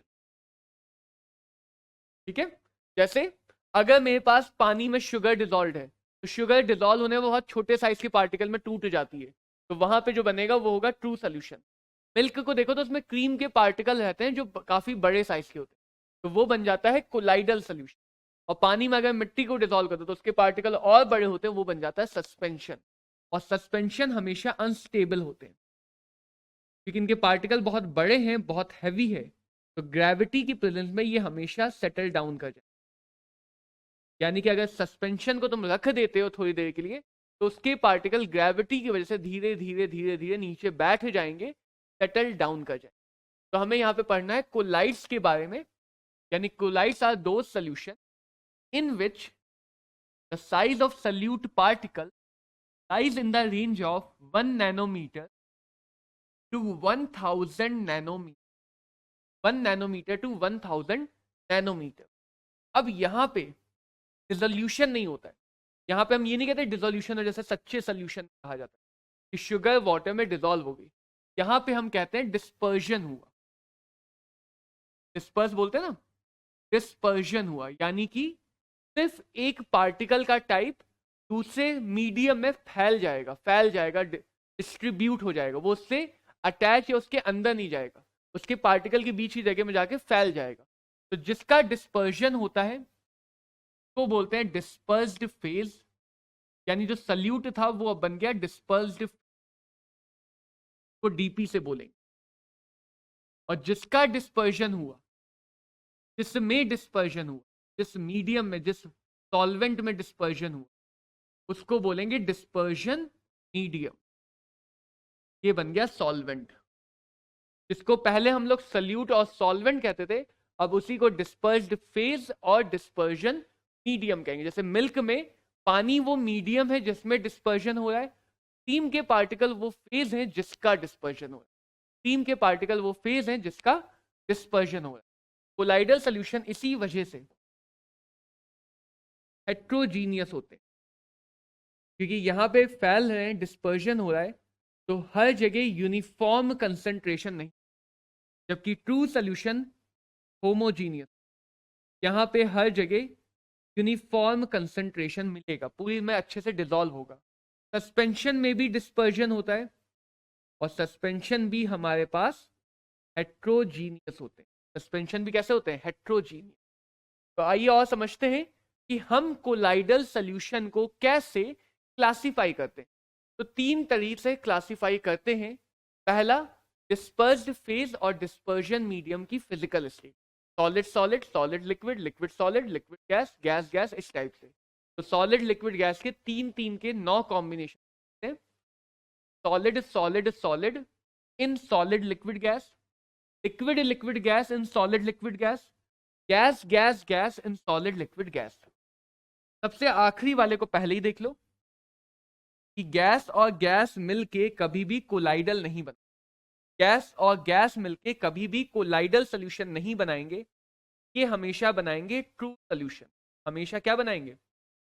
true solution. क्योंकि गैस को हम किसी भी रेशियो में मिला दें, किसी भी कॉम्पोजिशन में मिला दें, gases are always homogeneously distributed, gases हमेशा होमोजीनियसली ही मिक्स होंगे, तो हेट्रोजीनियस नहीं है, कोलाइडल नहीं है, पार्टिकल साइज नहीं है। नाम याद रखने का तरीका है कि जब भी सॉलिड को डिसॉल्व करते हैं, जब भी हम सॉलिड को डिसॉल्व करते हैं, ऐसे सोल्यूशन हमेशा सॉल के नाम से आएंगे, ऐसे सोल्यूशन का नाम हमेशा सॉल होगा। सॉलिड को सॉलिड में तो सॉलिड सॉल, लिक्विड में है तो लिक्विड सॉल, गैस में तो एरो एयर, तो सॉलिड का सॉलिड में सॉलिड सॉल, लिक्विड में गया तो लिक्विड सॉल, गैस में गया तो एरोसॉल। इसके बाद जब भी हम गैस को डिसॉल्व करेंगे वो हमेशा फोम होगा, सॉल नहीं होगा, फोम होगा। तो गैस को जब भी हम डिफ्यूज करते हैं, जब भी हम गैस को डिस्पर्स करते हैं, यानी गैस अगर डिस्पर्स्ड फेज है तो वो हमेशा फोम के नाम से जाना जाएगा। गैस को सॉलिड में भेजो तो सॉलिड फोम, गैस को लिक्विड में भेजो तो लिक्विड फोम या नॉर्मली। तो 3 2 5 तो ये याद हो गए। अब 3 है, ये सबसे कॉमन है, ये धीरे धीरे याद हो जाएंगे। लिक्विड को सॉलिड में करेंगे तो जेल, लिक्विड को लिक्विड में करेंगे तो इमल्शन, लिक्विड को गैस में करेंगे तो एरोसोल। एक और बात भी याद रख सकते हो कि जब भी हमारे पास डीएम गैस होता है तो एरोसोल बोल, जब भी डीएम गैस है तो उसको क्या बोलेंगे, एरोसोल। तो 8 में से 6 तो बच्चों लॉजिक से याद हो जाएंगे। पहला लॉजिक समझो, सुनो ध्यान से, स्क्रीन पे मत देखो, ध्यान से आंख बंद करके सुन लो, याद हो जाएगा। जब भी हमारे पास dispersion medium, dispersed phase solid होगा, सॉल्व नाम होगा, सॉलिड सॉल, लिक्विड सॉल या सॉल या एरोसोल। जब भी डिस्पर्जन मीडियम गैस होगा, डिस्पर्जन मीडियम गैस होगा, उसका नाम होगा एरोसोल। और जब भी डिस्पर्स्ड फेज गैस होगा उसका नाम होगा फोम, डिस्पर्स्ड फेज गैस होगा उसका नाम होगा फोम। बचे दो, लिक्विड को सॉलिड में करोगे तो जेल, लिक्विड को लिक्विड में करोगे तो इमल्शन। ये हो गए 8 नाम। इनके कुछ एग्जाम्पल हैं, coloured gemstone, paints, starch, smoke, gels, butter, cheese, milk, fog. Fog बहुत बार पूछा गया है, याद रखना। मिल्क बहुत बार पूछा गया है, याद रखना। जिन जिन को गोला बनाओ याद रखना। रबर बहुत बार पूछा जाएगा, याद रखना। सोप बबल याद रखना कि ये कौन कौन से कोलाइडल सोल्यूशन के एग्जाम्पल है। फॉग तो बहुत ही बार पूछ लिया गया, पता नहीं क्या अच्छा लगता है फॉग में। स्मोक को भी याद रख सकते हो। ये हमारे कुछ टाइप ऑफ क्लासिफिकेशन है on the basis of physical state. अगला क्लासिफिकेशन क्या है, on the basis of particle, DP के पार्टिकल के बेसिस। 3 तरीके हैं बच्चों। पहला ये है कि डीपी का पार्टिकल बड़ा है, यानी वो खुद ही 1 नैनोमीटर से 1000 नैनोमीटर के बीच की रेंज में आ रहा है, मैक्रो साइज बोलते हैं, बड़े साइज को मैक्रो बोलते हैं। तो ये बड़े पार्टिकल बना लेंगे, मैक्रो पार्टिकल। दूसरा, डीपी के पार्टिकल पहले छोटे छोटे थे, किसी वजह से जुड़ गए और जुड़ के बड़ा पार्टिकल बना, यानी कि कई सारे छोटे छोटे छोटे छोटे पार्टिकल जुड़ के बड़ा पार्टिकल बना, मल्टीपल पार्टिकल जुड़ रहे। तीसरा, कि डीपी के पार्टिकल छोटे थे, एक कंसंट्रेशन के बाद जुड़ रहे हैं और उस कंसंट्रेशन से कम आने पे वापस टूट। थोड़ा सा डिफरेंस समझना कि अगर डीपी के पार्टिकल पहले से बड़े साइज के हैं, पहले से उनका साइज 1 नैनोमीटर के बीच में, तो वो ओ नहीं होगा, आर होगा। तो वो पहले से कोलाइडल रेंज में, उनको बोलते हैं मैक्रो मॉलिक्यूलर। मैक्रो मतलब बड़े साइज। अगर डीपी के पार्टिकल छोटे हैं और वो जुड़ रहे हैं तो उनको बोलते हैं मल्टी मॉलिक्यूलर, कई सारे जुड़ गए। और अगर पहले तो वो नॉर्मल सोल्यूशन के थे, देखो यहां भी एसोसिएटेड वर्ड आया लेकिन वो अलग है, ये अलग है। इसमें क्या हो रहा है, कम कंसंट्रेशन पे वो टूटे हुए हैं, यानी ट्रू सोल्यूशन है, और ज्यादा कंसंट्रेशन जुड़कर कोलाइडल बन गए। दोनों में अंतर क्या है, यहाँ पे एक अकेला पार्टिकल भी अगर जुड़ा हुआ है तो वो जुड़ा हुआ रहेगा, वो टूटेगा नहीं दोबारा। एक बार जुड़ गया तो जुड़ा रहेगा, ये है मल्टी मॉलिक्यूलर। जो कंसंट्रेशन के अकॉर्डिंग चेंज हो रहा है, फ्लक्चुएट कर रहा है, कभी जुड़ रहा है, कभी टूट रहा है, कभी एसोसिएट हो रहा है, कभी ब्रेक हो रहा है, यानी वो कंसंट्रेशन के अकॉर्डिंग फ्लक्चुएट करेगा, उसको बोलते हैं एसोसिएटेड कोलाइड्स या मिशेल। सोप यही होते हैं। जब सोप को पानी में डालो, अगर कंसंट्रेशन बहुत कम रखोगे तो वो जुड़ेंगे ही नहीं, मिशेल बनेगी। कंसंट्रेशन बढ़ा दोगे तो मिशेल बन जाएगी। तो जो कंसंट्रेशन के अकॉर्डिंग चेंज होते हैं वो बन जाते हैं एसोसिएट। एग्जाम्पल ऐसे याद रख सकते हो कि ज्यादातर जो ऑर्गेनिक सॉल्व हैं, यानी जिनमें ऑर्गेनिक फर्स्ट फेज है, वो मैक्रोमोलिकुलर होते हैं, बड़े साइज के पार्टिकल होते हैं। ज्यादातर जो इनऑर्गेनिक है, इनऑर्गेनिक जैसे सल्फर का सॉल, गोल्ड का सॉल, ये सारे ज्यादातर मल्टी मॉलिकुलर। मैक्रोमोलिकुलर में जैसे स्टार्च, प्रोटीन, जिलेटिन, ये सब हमारे पास ऑर्गेनिक सॉल है।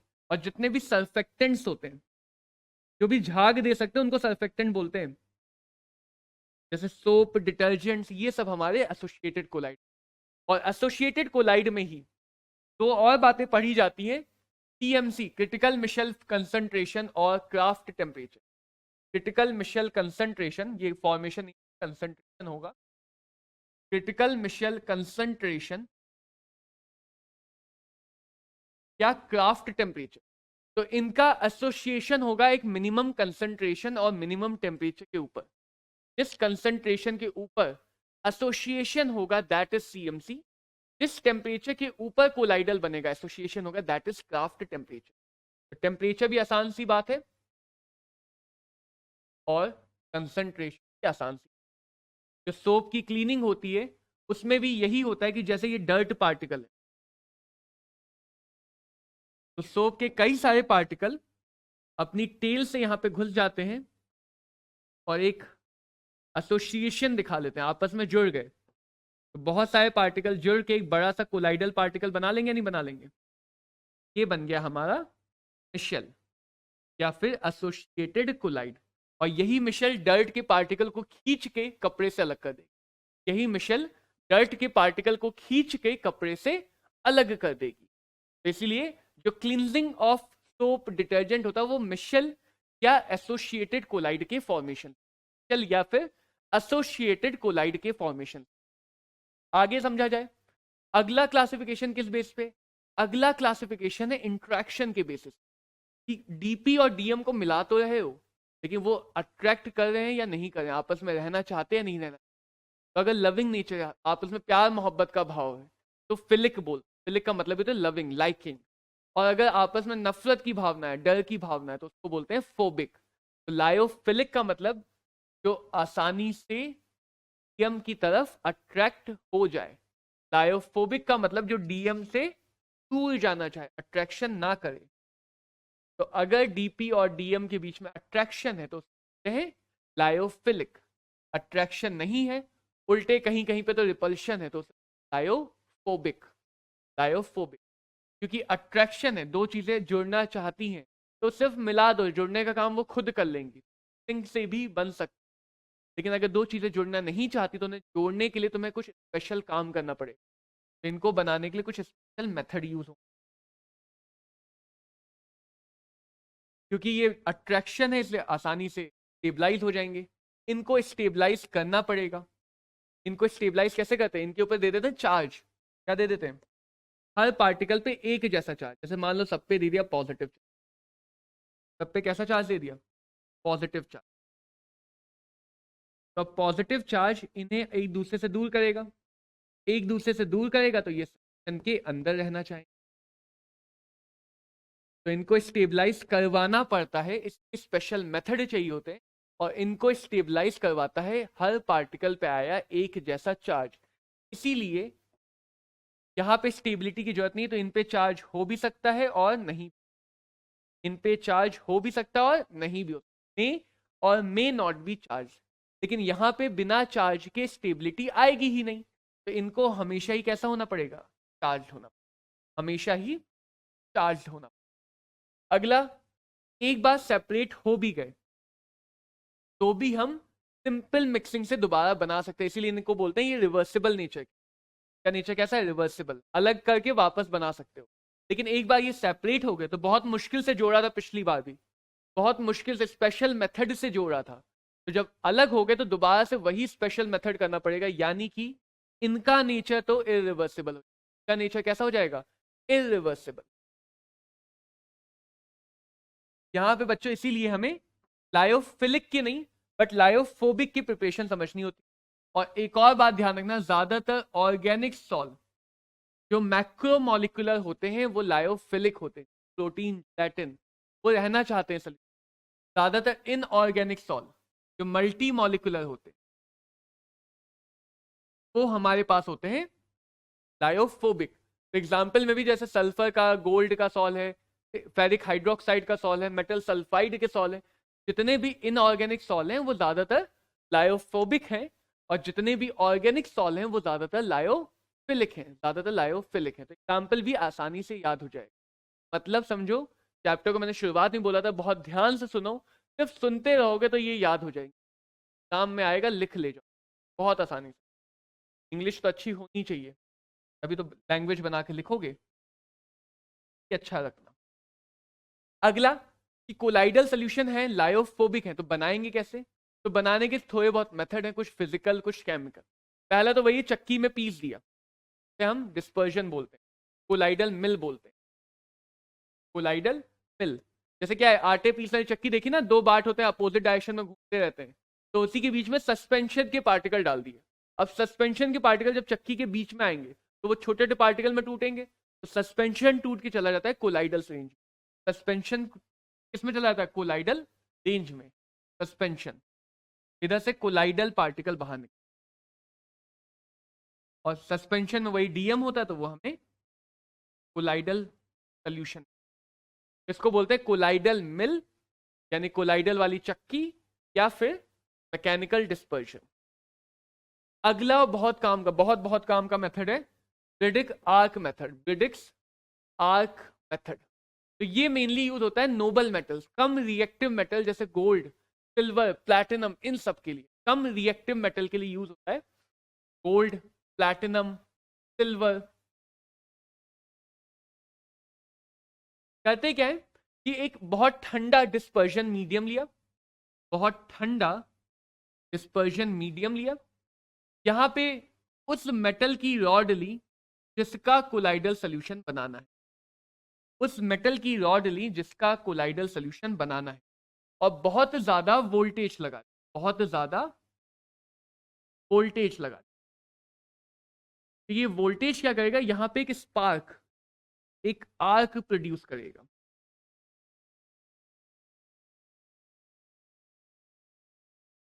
और ये स्पार्क की वजह से बहुत सारी हीट आएगी, बहुत सारी हीट एनर्जी आएगी। वो हीट इस रॉड पे जो पार्टिकल उनको वेपराइज करेगी, यानी धुआं बनने लगे।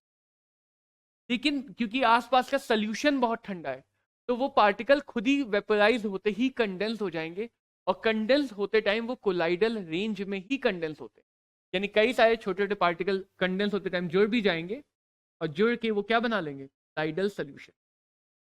ये बहुत अच्छा फिजिकल मेथड है noble metals, less reactive metals के लिए, उनका कोलाइडल सोल्यूशन।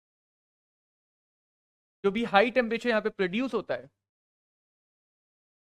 वो कोलाइडल सोल्यूशन के फॉर्म में कंडेंस कर देता है उस मेटल को जिसका हमें कोलाइडल सोल्यूशन बनाना है। यहाँ पे डिस्पर्जन भी हो रहा है, यानी कि फैल भी रही है चीजें, और कंडेंसेशन, दोनों बातें हो रही। अगला मेथड है पेप्टाइजेशन, ये भी काफी काम का मेथड है। इसमें क्या है, जैसे मैंने कोई नया नया प्रेसिपिटेट बनाया, तो उस प्रेसिपिटेट में चार्ज पहले से ही है, एक नया नया प्रेसिपिटेट में बनाया। अब उस प्रेसिपिटेट को अगर मैं एक proper medium, proper stabilising agent के साथ शेक करता हूं, तो उस शेकिंग से भी कोलाइडल सोल्यूशन बन जाते हैं। लेकिन वो तभी बनेंगे जब प्रेसिपिटेट हमारा कैसा हो, फ्रेश हो। क्योंकि फ्रेश नहीं होगा तो उसका जो भी चार्ज है वो खत्म हो चुका, न्यूट्रलाइज हो चुका होगा किसी। तो फ्रेश प्रेसिपिटेट से ही बन सकता है, और इस फ्रेश प्रेसिपिटेट से कोलाइडल बनाने के मेथड को कहा जाता है पेप्टाइजेशन। एक इलेक्ट्रोलाइट मिलाते हैं जो उस प्रेसिपिटेट को चार्ज देगा, चार्ज होगा तभी लायोफोबिक स्टेबल होगा। चार्ज को बोलते हैं, उस इलेक्ट्रोलाइट को बोलते हैं पेप्टाइजिंग एजेंट। यानी यहां पे हम तीन चीजें लेंगे, एक फ्रेश प्रेसिपिटेट बिल्कुल ताजा सा, वो डिस्पर्जन मीडियम जिसमें हमें बनाना है, और एक इन दोनों में सुलह कराने के लिए, इन दोनों में दोस्ती कराने के लिए एक ठाकुर टाइप का इंसान ले लेंगे, पेप्टाइजिंग एजेंट, पेप्टाइजिंग एजेंट। ठीक है, तो जब इन तीनों को मिला के शेक किया जाएगा, इन तीनों को मिला के शेक किया जाएगा, तब हमें कोलाइडल सोल्यूशन मिलेगा, और इस मेथड को बोलते हैं पेप्टाइजेशन। अब आते हैं बच्चों केमिकल मेथड पे। तो केमिकल मेथड में हम किस केमिकल रिएक्शन की मदद से कोलाइडल सोल्यूशन बनाएंगे, और इसमें चार टाइप की रिएक्शन समझी जाती है। डबल डिकम्पोजिशन, यानी दो चीजें मिलकर कंबाइंडली डिकम्पोज कर रही होंगी, रिडक्शन, ऑक्सीडेशन और हाइड्रोलाइजेशन। तो डबल डिकम्पोजिशन में हम एक कॉमन एग्जांपल देख लेते हैं जो कई बार पूछे जाते हैं, यही रिएक्शन सालों से चलती आ रही यहाँ पे, कि आर्सेनिक ऑक्साइड को यदि H2S गैस के साथ मिलाया जाए, आर्सेनिक ऑक्साइड के सोल्यूशन, तो ये दोनों ही डिकम्पोज कर जाते हैं। किस किस में, ये टूट जाता है आर्सेनिक सल्फाइड में, और ये अपने आप बना लेता है कोलाइडल सॉल्ट, और पानी और ऑक्सीजन, वाटर बना लेते हैं H और ऑक्सीजन मिलकर। बैलेंस कर ले तो यहाँ पे 3 आ जाएगा, यहाँ पे भी 3।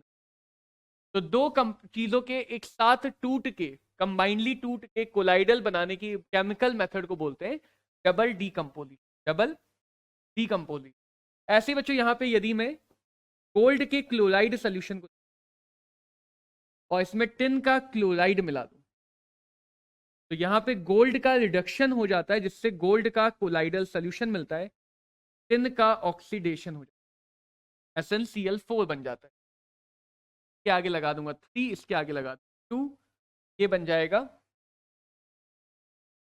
2, ये हमें मिल गया गोल्ड का कोलाइडल सोल्यूशन, गोल्ड का colloidal solution through the reduction of gold, इसलिए इस मेथड को बोलते हैं रिडक्शन मेथड। ऑक्सीडेशन मेथड में क्या होगा, ऑब्वियस सी बात है ऑक्सीडेशन। तो यहां पे यदि मैं H2S गैस ले लूं और कोई भी ऑक्सीडाइजिंग एजेंट ले लूं जैसे ब्रोमीन वाटर, सल्फर डाइऑक्साइड, कोई भी हल्का फुल्का mild oxidising agent, bromine water या फिर सल्फर डाइऑक्साइड, तो ये H2S गैस में सल्फर का ऑक्सीडेशन करके सल्फर का कोलाइडल सोल्यूशन, तो ऑक्सीडेशन मेथड से जब हम बनाएंगे तो हम वहां पे किसी चीज का ऑक्सीडेशन करेंगे, तो ऑक्सीडेशन नंबर बढ़ाएंगे, चार्ज बढ़ाएंगे और तब उसका कोलाइडल सोल्यूशन। एंड हाइड्रोलाइसिस में क्या करते हैं, ऑब्वियसली पानी मिलाते हैं, यहाँ पे FeCl3 के एक्वस सोल्यूशन यदि पानी मिलाया जाए, हाइड्रोलाइज किया जाए, तो वो फेरिक हाइड्रोक्साइड FeOH होल थ्राइड, इसका कोलाइडल सोल्यूशन का बना लेता है कोलाइडल सोल्यूशन। इस प्रोसेस से जब कोलाइडल सोल्यूशन बनाते हैं वाटर की मदद से हाइड्रोलाइज करके, तो उसे बोलते हैं हाइड्रोलाइसिस। तो ये 4 केमिकल मेथड हैं जिनमें 4 पर्टिकुलर रिएक्शन ही याद रखनी है। आर्सेनिक सल्फाइड बनाना, आर्सेनिक ऑक्साइड और H2S से, that is double decomposition. Gold banana gold chloride के रिडक्शन से, दैट इज रिडक्शन। H2S से sulphur banana through oxidation, that is oxidation method. And ferric hydroxide banana through hydrolysis of ferric chloride, that is our hydrolysis method.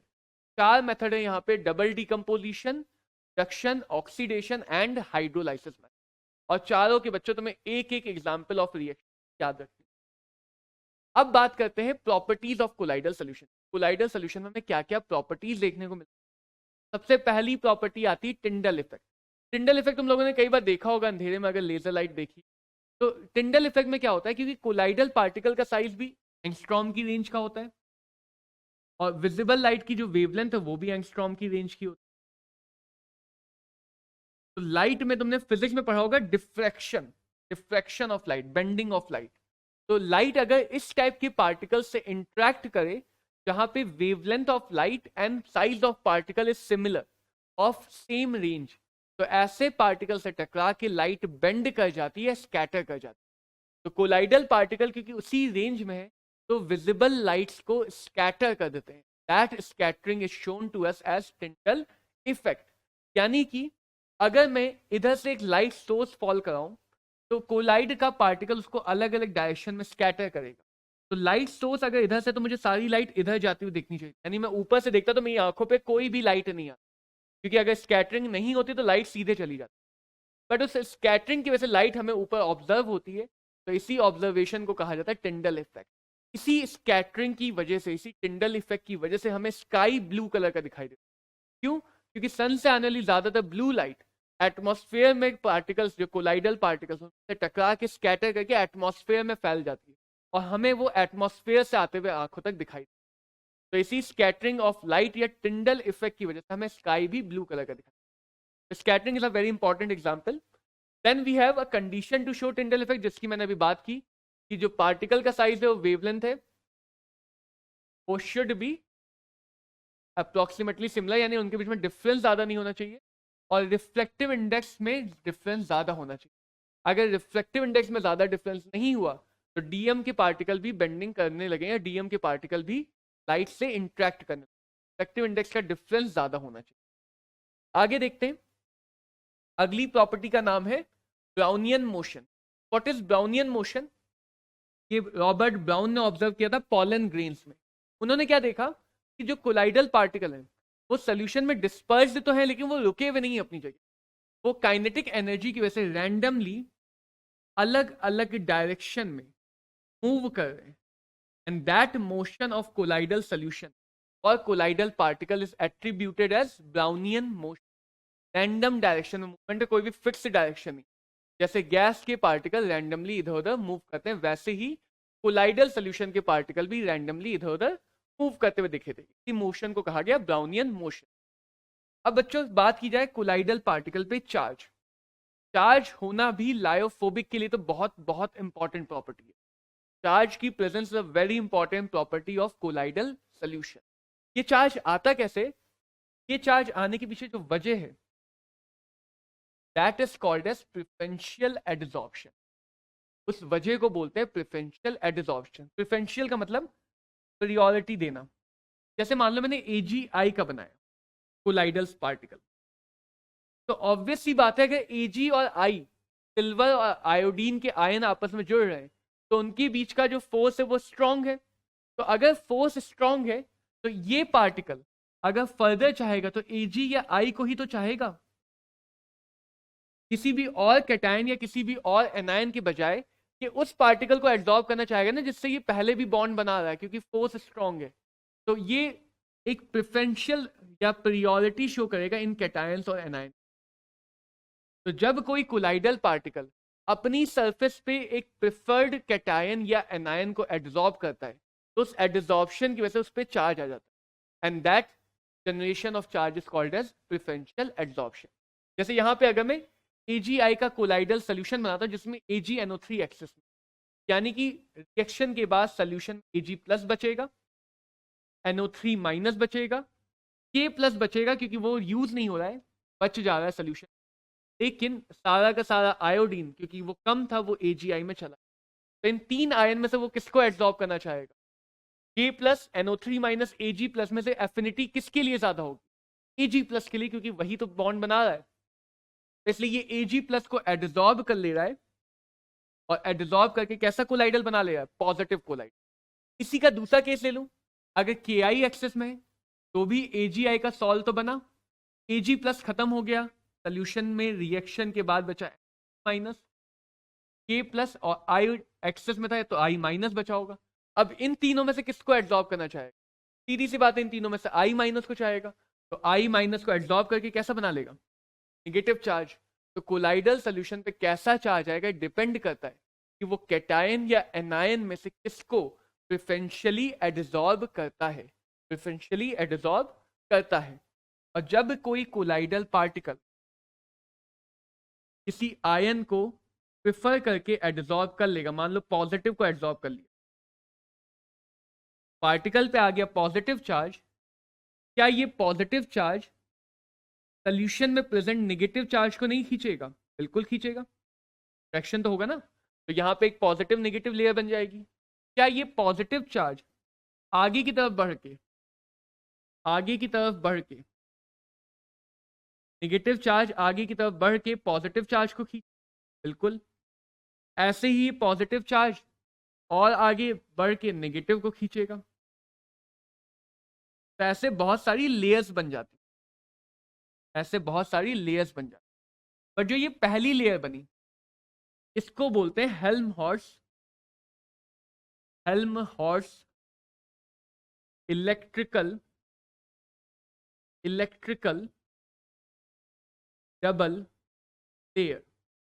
अब इस layer में क्या है, क्योंकि ये लेयर सबसे पहली लेयर है तो फिक्स्ड लेयर कहते हैं, इसे बोलते हैं फिक्स्ड लेयर, क्योंकि इनके बीच में अट्रैक्शन स्ट्रांग हो। बाकी में सोल्यूशन भी तो है ना, तैर रहा है, पर्शियन मीडियम।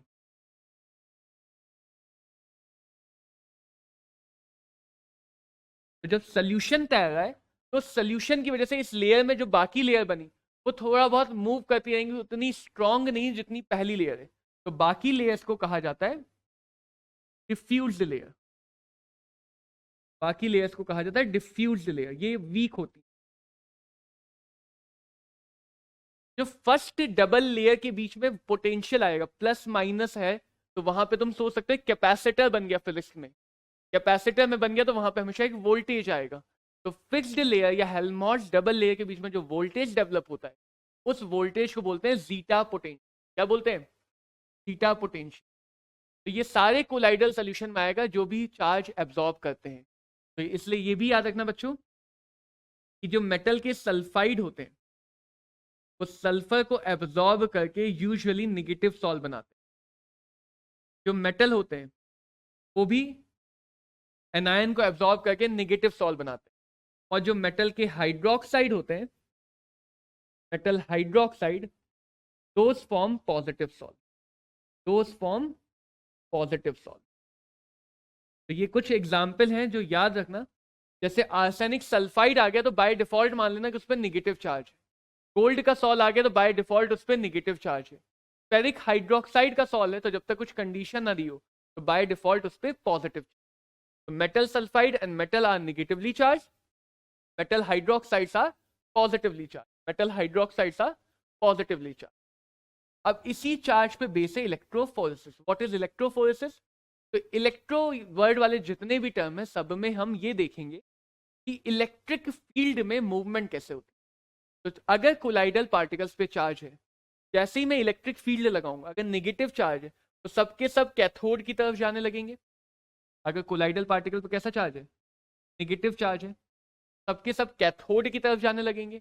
अगर कोलाइडल पार्टिकल पे पॉजिटिव चार्ज है तो सबके सब एनोड की तरफ जाने लगेंगे। तो इलेक्ट्रिक फील्ड की प्रेजेंस में, इलेक्ट्रिक फील्ड की प्रेजेंस में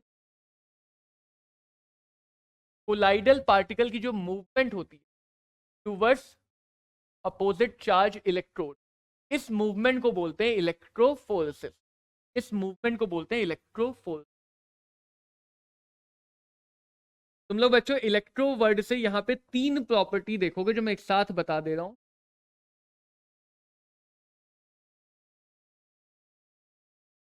अगर इलेक्ट्रिक फील्ड लगाने से पार्टिकल मूव कर रहे हैं तो पार्टिकल की मूवमेंट इज इलेक्ट्रोफोरेसिस। अब जरा सोचो कि पार्टिकल ने अगर चार्ज एब्जॉर्ब किया तो मीडियम में भी तो चार्ज आ गया होगा ना, उसका चार्ज घट गया। तो अगर पार्टिकल ने नेगेटिव चार्ज लिया तो मीडियम में पॉजिटिव चार्ज एक्सेस होगा ही नहीं होगा। तो पार्टिकल जब नेगेटिव ले लेता है तो मीडियम बन जाता है पॉजिटिव चार्ज। तो अगर बीच में मैं सेमी परमेबल मेम्ब्रेन लगा दूं और सारे के सारे पार्टिकल इस मेम्ब्रेन में रह जाएं तो मीडियम की मूवमेंट होगी अपोजिट डायरेक्शन। पार्टिकल पे अगर नेगेटिव चार्ज है तो मीडियम में एक्सेस पॉजिटिव चार्ज है। तो जब हम इलेक्ट्रिक फील्ड से डीएम की मूवमेंट समझे, यहां पे डीपी मूव कर रहा है, डिस्पर्स्ड फेज, तो जब इलेक्ट्रिक फील्ड में डिस्पर्जन मीडियम मूव करेगा, that movement is called as electro osmosis. That osmosis में हमेशा सॉल्वेंट मूव करता है। Movement of dispersion medium in presence of electric field is called electro osmosis. और अगर हम डायलिसिस इज फॉर प्यूरिफिकेशन, अगर हम इम्प्योरिटीज को मूव करा रहे हैं, इम्प्योरिटीज भी आयोनिक होती हैं, तो इन presence of electric field movement of impurities is called electro osmosis. तो इससे हम इम्प्योरिटीज को खींच के एक कोलाइडल सोल्यूशन को प्यूरिफाई करते हैं। That is called as electrodialysis. Electrophoresis is dispersion phased movement, electroosmosis is medium movement, and electrodialysis is movement of impurities, movement of impurities। आगे देखिए स्टेबिलिटी ऑफ कोलाइड। तो कोलाइड की स्टेबिलिटी किस वजह से आ रही है? उस पे जो चार्ज प्रेजेंट है, और यही चार्ज अगर मैं हटा दूं यानी कि होगा क्या, एक सॉल्यूशन है,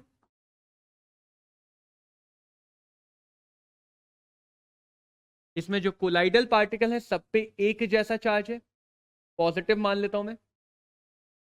इस पॉजिटिव चार्ज की वजह से सब एक दूसरे से रिपेल कर रहे हैं और सॉल्यूशन के अंदर बने हुए हैं, सॉल्यूशन के अंदर मेंटेन्ड है। अब क्या होगा अगर मैं इस पॉजिटिव चार्ज को हटा, तो पॉजिटिव चार्ज को हटाते ही लायोफोबिक है, तो लायोफोबिक के पार्टिकल सॉल्यूशन से दूर जाना चाहेंगे, तो जैसे ही चार्ज हटेगा वो आपस में जुड़ के एक बड़ा सा एग्रीगेट बना ले। अब बड़ा साइज हो गया तो मास बढ़ जाएगा, मास बढ़ गया तो ग्रेविटी तो खींचेगी ना, ग्रेविटी का तो काम ही है नीचे खींचना, हर चीज को नीचे की तरफ ले जाती है। तो ग्रेविटी की वजह से ये एग्रीगेट सेटल डाउन कर जाए, ये एग्रीगेट नीचे आके बैठ जाएंगे, यानी कि सॉल्यूशन से अलग हो गए। तो इस बैठने को कहा जाता है कोएगुलेशन या फ्लक्चुलेशन। प्रेसिपिटेशन में केमिकल चेंज होता है, यहाँ पे कोई केमिकल फेज में चेंज नहीं हो, यहाँ पे फिजिकल स्टेट ही बदल रही है। जिस फॉर्म में पार्टिकल अंदर, जैसे AgI था तो AgI ही बाहर आएगा, जबकि प्रेसिपिटेशन में क्या होगा, Ag पहले Ag प्लस था, I माइनस था, दोनों जुड़ के AgI बने और फिर बाहर आए। तो जब केमिकल चेंज के बाद बाहर आता है तो बोलते हैं प्रेसिपिटेशन, जब एज इट इज बाहर आ जाता है तो बोलते हैं कोएगुलेशन या फ्लक्चुलेशन। और इससे बचा कौन रहा है? इससे इन पे प्रेजेंट चार्ज इन्हें बचा रहा है। तो तो जो कोलाइडल पार्टिकल को स्टेबिलिटी प्रोवाइड करता है वो उसका चार्ज प्रोवाइड का इलेक्ट्रिक चार्ज प्रोवाइड करता है।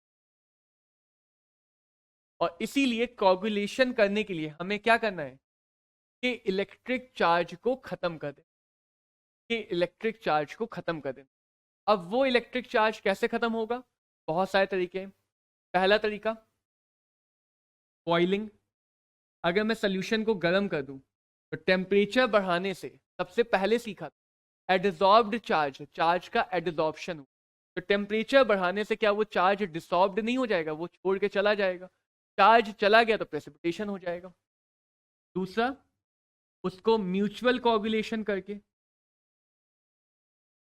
म्यूचुअल कोगुलेशन का मतलब एक पॉजिटिव वाले सॉल को एक नेगेटिव वाले सॉल के साथ मिला दो, पॉजिटिव नेगेटिव एक दूसरे को न्यूट्रलाइज कर देंगे, चार्ज खत्म हुआ, कोगुलेशन हो जाएगा। इसे बोलते हैं म्यूचुअल कोगुलेशन।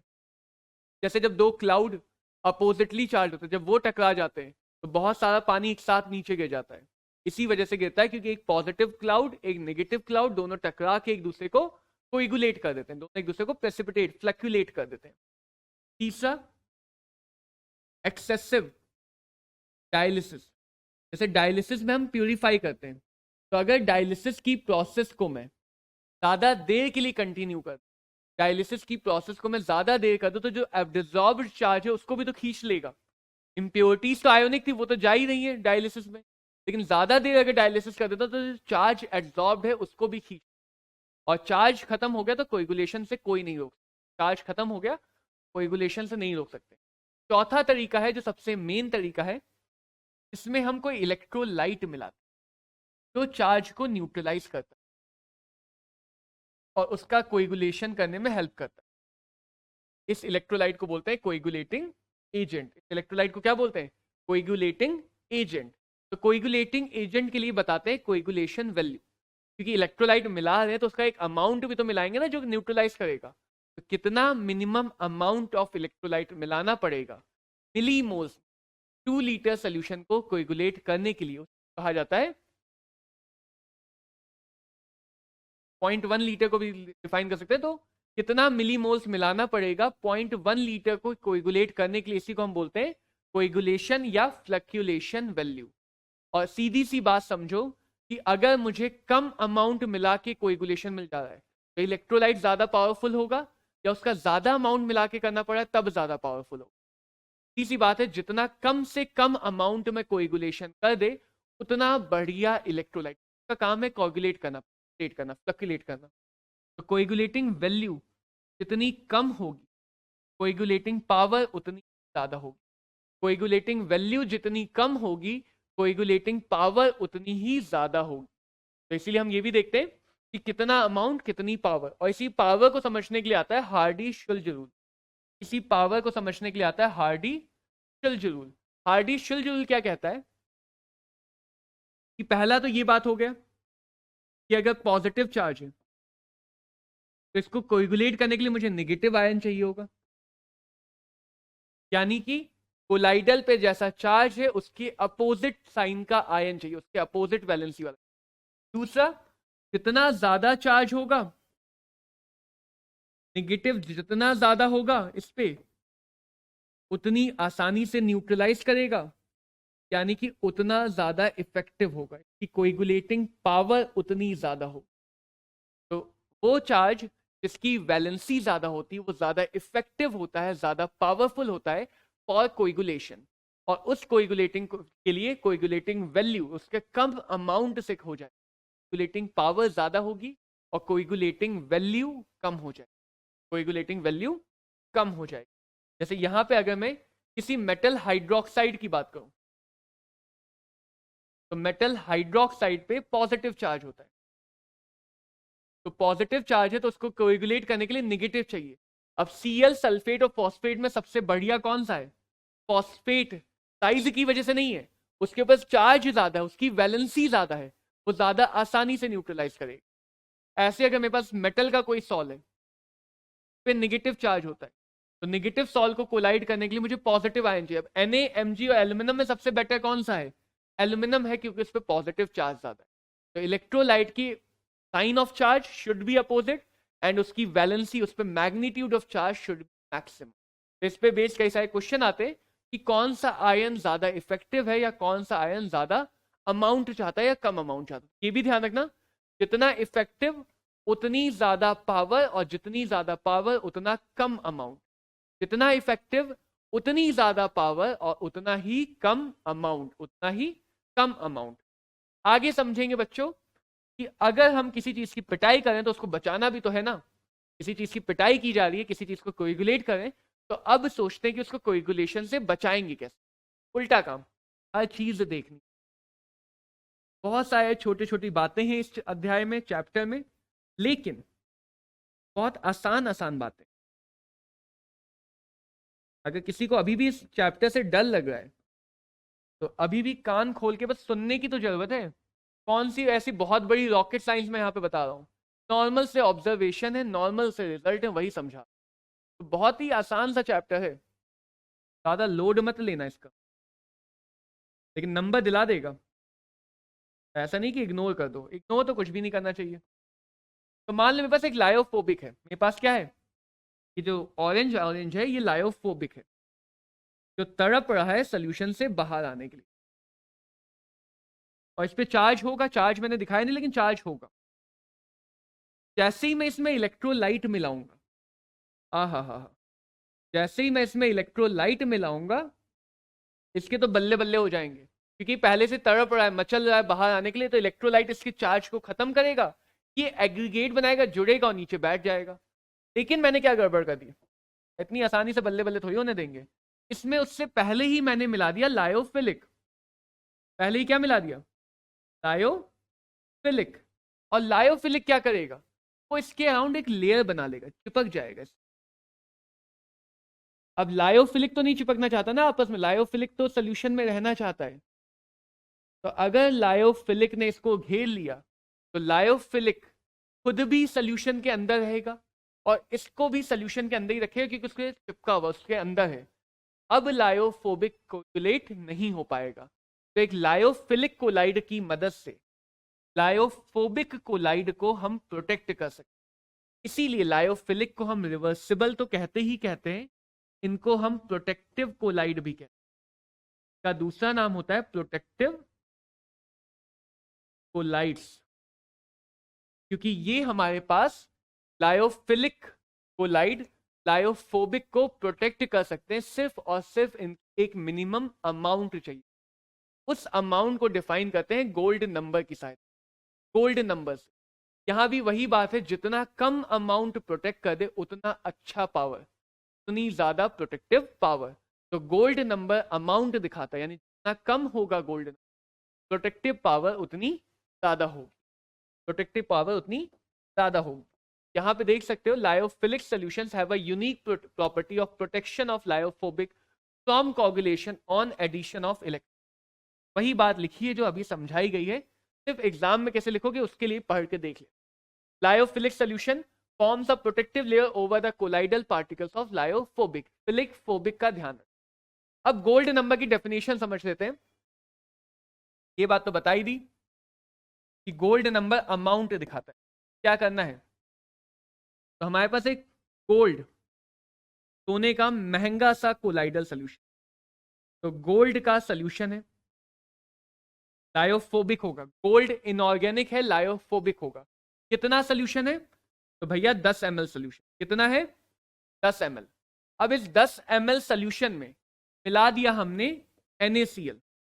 तो NaCl तो इसको कोएगुलेट करेगा ना, इलेक्ट्रोलाइट है। कितना NaCl मिलाया, 1 ml मिलाया, लेकिन 10% वाला मिलाया।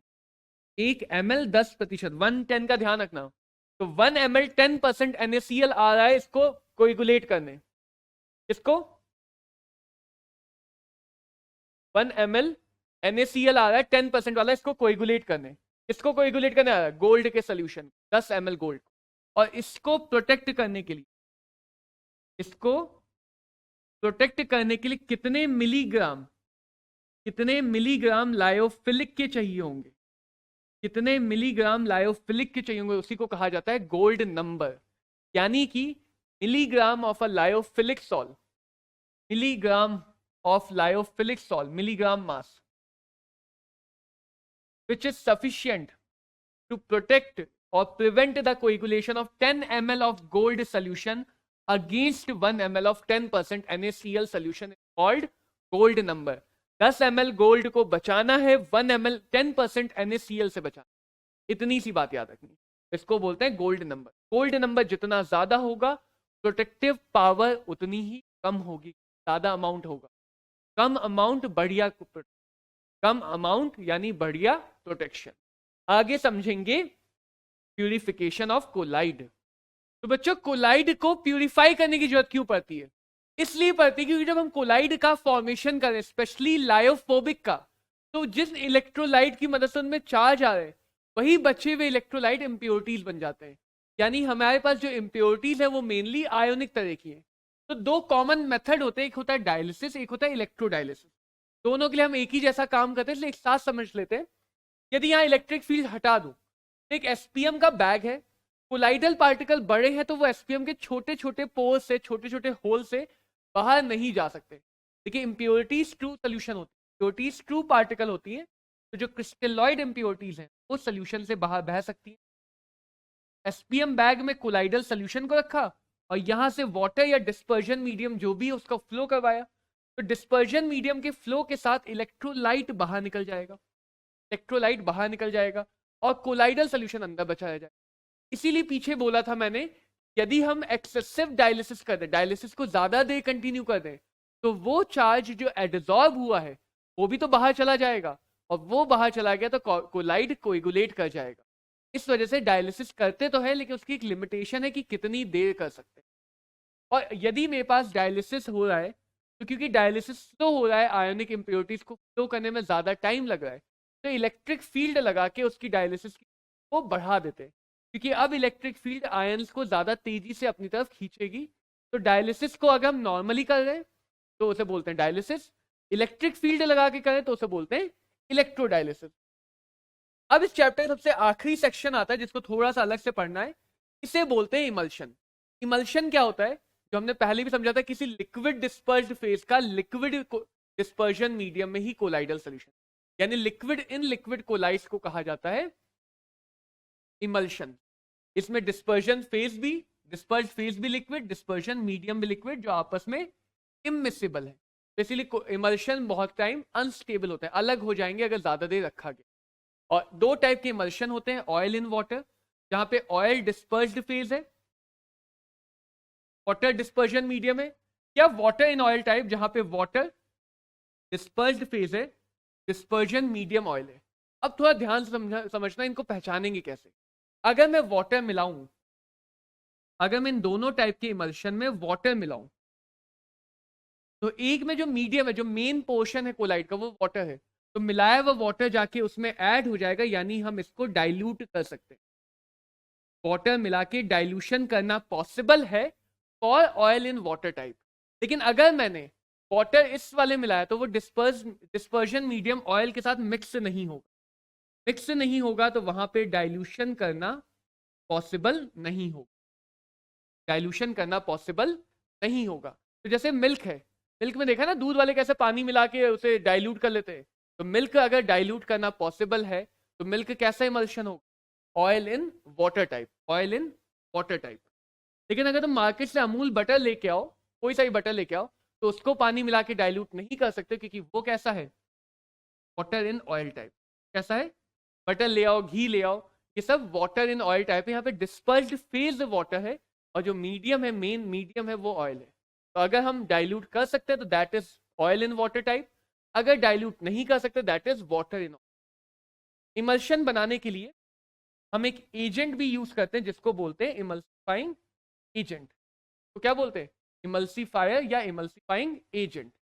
इसका काम होता है, क्योंकि इमल्शन अनस्टेबल होता है, तो लिक्विड इमिसिबल है, आपस में मिक्स नहीं होना चाहता, डायोफोबिक है, तो ये इमल्सिफाइंग एजेंट इन दोनों के बीच में एक इंटरफेस की तरह काम करता है, इनको साथ में जोड़ के रखता है. तो इमल्सिफाइंग एजेंट की मदद से हम इमल्शन को स्टेबलाइज करते हैं, and milk is an example of emulsion water. तो अब बच्चों कुछ क्वेश्चन समझते हैं. क्वेश्चन से हमें पता चलेगा हमने कितनी बात समझी, कितनी बात याद है. पहला क्वेश्चन है, द हीट इवॉल्व्ड इन फिजियोजॉर्प्शन.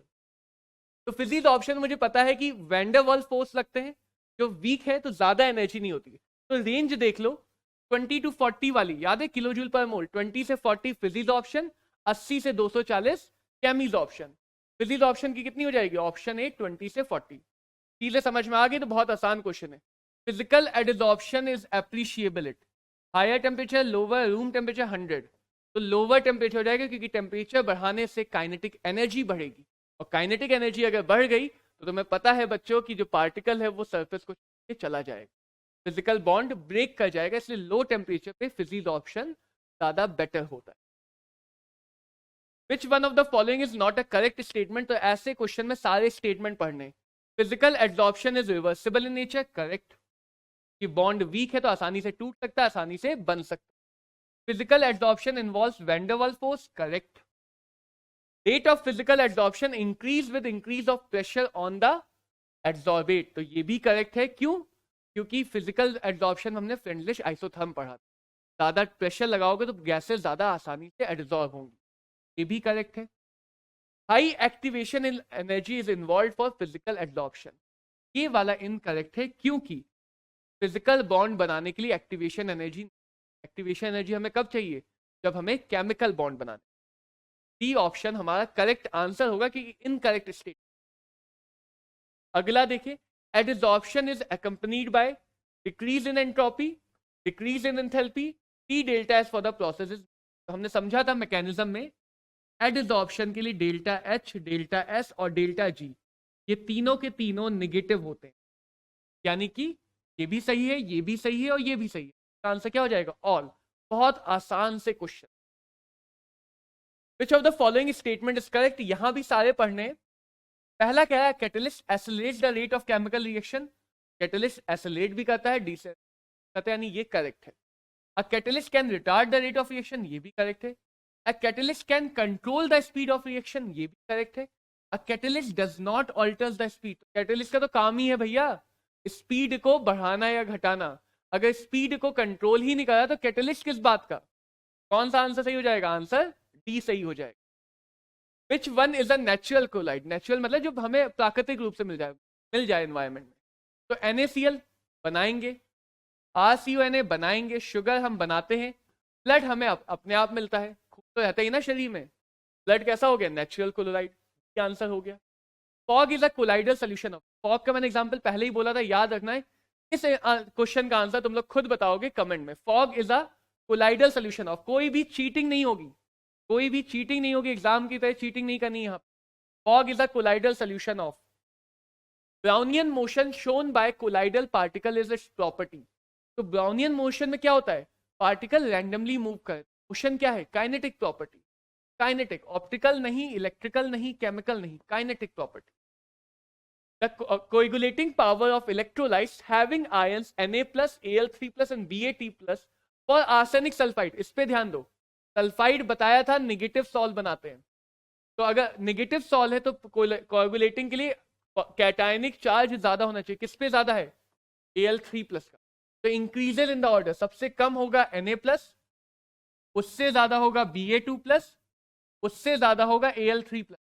अब ऑप्शन तो खुद ढूंढ लोगे भैया, ये हो गया इंक्रीजिंग ऑर्डर, क्योंकि नेगेटिव सॉल्व के लिए जितना पॉजिटिव चार्ज होगा उतना इफेक्टिव पावर मिलेगी। Na+, Ba2+, Al3+, यानी option B. The nature of colloidal solution obtained when excess FeCl3, इस पे ध्यान दो, excess FeCl3 is added in the precipitate of ferric hydroxide. Ferric hydroxide यानी Fe और OH आयन से बना हुआ, तो इसका प्रेफरेंशियल एब्जॉर्प्शन करने की टेंडेंसी कितनी होगी, या तो Fe3+ आयन की या OH- आयन की, सीधी सी बात है। अगर ये फेरिक हाइड्रोक्साइड है तो इन्हीं दोनों आयन के लिए ज्यादा टेंडेंसी रखेगा, तो एक्सेस FeCl3 में हमें क्या मिल जाएगा, Fe3+ भी बहुत सारा मिलेगा, Cl- भी बहुत सारा मिलेगा। इन दोनों में से किसको लेना चाहेगा, सीधी सी बात है Fe3+ को। Fe3+ को लेना चाहेगा तो कैसा चार्ज होगा, positively charged, positively charged. An emulsifier is a substance which, ये तो अभी समझा। इमल्सीफायर का काम क्या है, इमल्शन के दोनों लिक्विड लेयर्स को जोड़ के रखना, यानी कि इमल्शन को स्टेबलाइज करना, कोएगुलेट नहीं करेगा, रिटार्ड नहीं करेगा, होमोजेनियस नहीं करेगा, क्या करेगा, स्टेबलाइज करेगा, स्टेबलाइज करेगा। बहुत जल्दी से इस चैप्टर के क्वेश्चन, बहुत जल्दी से। Which of the following is not a characteristic of कैमीज ऑप्शन? पढ़ो ऑप्शन, सोचो खुद से, पॉज करके सोचो. Adsorption is irreversible, correct. Delta H is of the order 40 kilojoule, नहीं, 80 से 240 होता है, incorrect. Adsorption is specific, correct होता है, केमिकल बॉन्ड स्पेसिफिक होते हैं. Increases with increase in surface area, किसी भी एड्सॉर्प्शन में ज्यादा सरफेस होगा, ज्यादा अच्छे से एड्सॉर्प्शन होगा, तो ये भी करेक्ट. तो इनकरेक्ट कौन सा हो गया? Option B. Which forms multi molecular layer during adsorption? फिर से पॉज करो, फिर से क्वेश्चन का आंसर बताओ. Physical adsorption, correct. वैंडरवाल भी वही होता है, फ्रेंडलिश भी वही. फ्रेंडलिश में हम फिजिकल एड्सॉर्प्शन ही तो देखते हैं, तो आंसर क्या हो जाएगा? डी होगा आंसर, ऑल ऑफ दी. इसीलिए पहला ऑप्शन सही मिल जाए तो बाकी ऑप्शन को देखना ना भूलना. पहला ऑप्शन सही मिल भी जाए तो भी बाकी ऑप्शंस को देखना ना भूलना. Which of the following characteristic is associated with adsorption? Delta G is negative, delta H and delta S R positive. गलत, कतई गलत, सब नेगेटिव होता है, अभी समझा. Delta G, delta H, delta S सब नेगेटिव, सही. Delta G, delta H negative but delta S is positive, फिर से गलत. Delta G, delta S R negative but delta H is positive, फिर से गलत. एड्सॉर्प्शन में डेल्टा जी भी, डेल्टा एच भी, डेल्टा एस भी, तीनों के तीनों क्या होते हैं? नेगेटिव. यानी कि ऑप्शन बी आंसर होगा. जल्दी से बस इस चैप्टर को ऐसे ही हम रिवाइज भी कर लेंगे. According to Freundlich adsorption isotherm which one of the following is correct? तो फ्रेंडलिश में हमने देखा था x बाय m 3 स्टेजेस में k p की पावर 1 बाय n के प्रोपोर्शनल होता है, जहां पे 1 बाय n होता है 0 से 1. अब कुछ बच्चों लगेगा सर की स्पीड अचानक से कैसे बढ़ गई? तो स्पीड इसलिए बढ़ गई कि ताकि तुम्हें पता चले चैप्टर कितना आसान है, तो तुम भी अपनी स्पीड बढ़ाओ. पॉज करो, हर क्वेश्चन में आंसर खुद बताओ, फिर मेरा सोल्यूशन दे. तो p की पावर 0, ये भी सही. p की पावर 1 भी होता है फर्स्ट स्टेज में, तो होता है लास्ट स्टेज में, और 1 बाय n भी होता है, यानी कि all of the above, all of the above. In the reaction KMnO4 H2SO4 H2CO4 product, तो ये लैब की एक रिएक्शन है जिसमें ऑक्सैलिक एसिड का ऑक्सीडेशन का, यहाँ पे प्रोडक्ट में Mn2 प्लस बनता है, और ये Mn2 प्लस क्या करता है? यहाँ पे कैटलिस्ट बन, यानी कि पहले रिएक्शन स्लो होती है. बहुत इंपॉर्टेंट ऑब्जर्वेशन है, ये रिएक्शन पहले स्लो होती है, धीरे धीरे होती है, लेकिन रिएक्शन होने के कुछ देर बाद Mn2 प्लस जब बन जाता है तो उसके बाद रिएक्शन एकदम फास्ट हो जाती है, एकदम भागने लगती है. तो यहाँ पे क्या हो रहा है कि जो प्रोडक्ट बना वो खुद ही रिएक्शन को कैटेलाइज कर दे रहा है, खुद ही रिएक्शन को कैटेलाइज कर दे रहा है. ऐसी कैटेलिसिस को बोलते हैं ऑटो कैटेलिसिस, खुद ही हो जा रही है. यहाँ पे तुम्हें बाहर से नहीं मिलाना पड़ेगा, अपने आप जो प्रोडक्ट बना रिएक्शन को कैटेलाइज कर देगा. अगला देखें तो इन द हेबर्स प्रोसेस, ये तो हर बार घूम फिर के आ जाती है. NH3 की सिंथेसिस में MO act as catalyst, Fe act as promoter. गलत. Fe act as catalyst, MO act as promoter, सही. Fe इनहिबिटर, गलती हो गया. Fe प्रोमोटर, गलत हो गया. कौन सा आंसर सही हो गया? बी. अभी समझाया था कि हेबर्स प्रोसेस में आयरन कैटलिस्ट होता है, मॉलिब्डेनम उसको प्रमोट करता है, उसको बढ़ावा देता है. Which is not the correct statement for a catalyst. It does not alter activation energy. Chemical kinetics में पढ़ा होगा, कैटलिस्ट एक्टिवेशन एनर्जी को घटा के रिएक्शन करता है या एक्टिवेशन एनर्जी को बढ़ा के को स्लो कर देता है.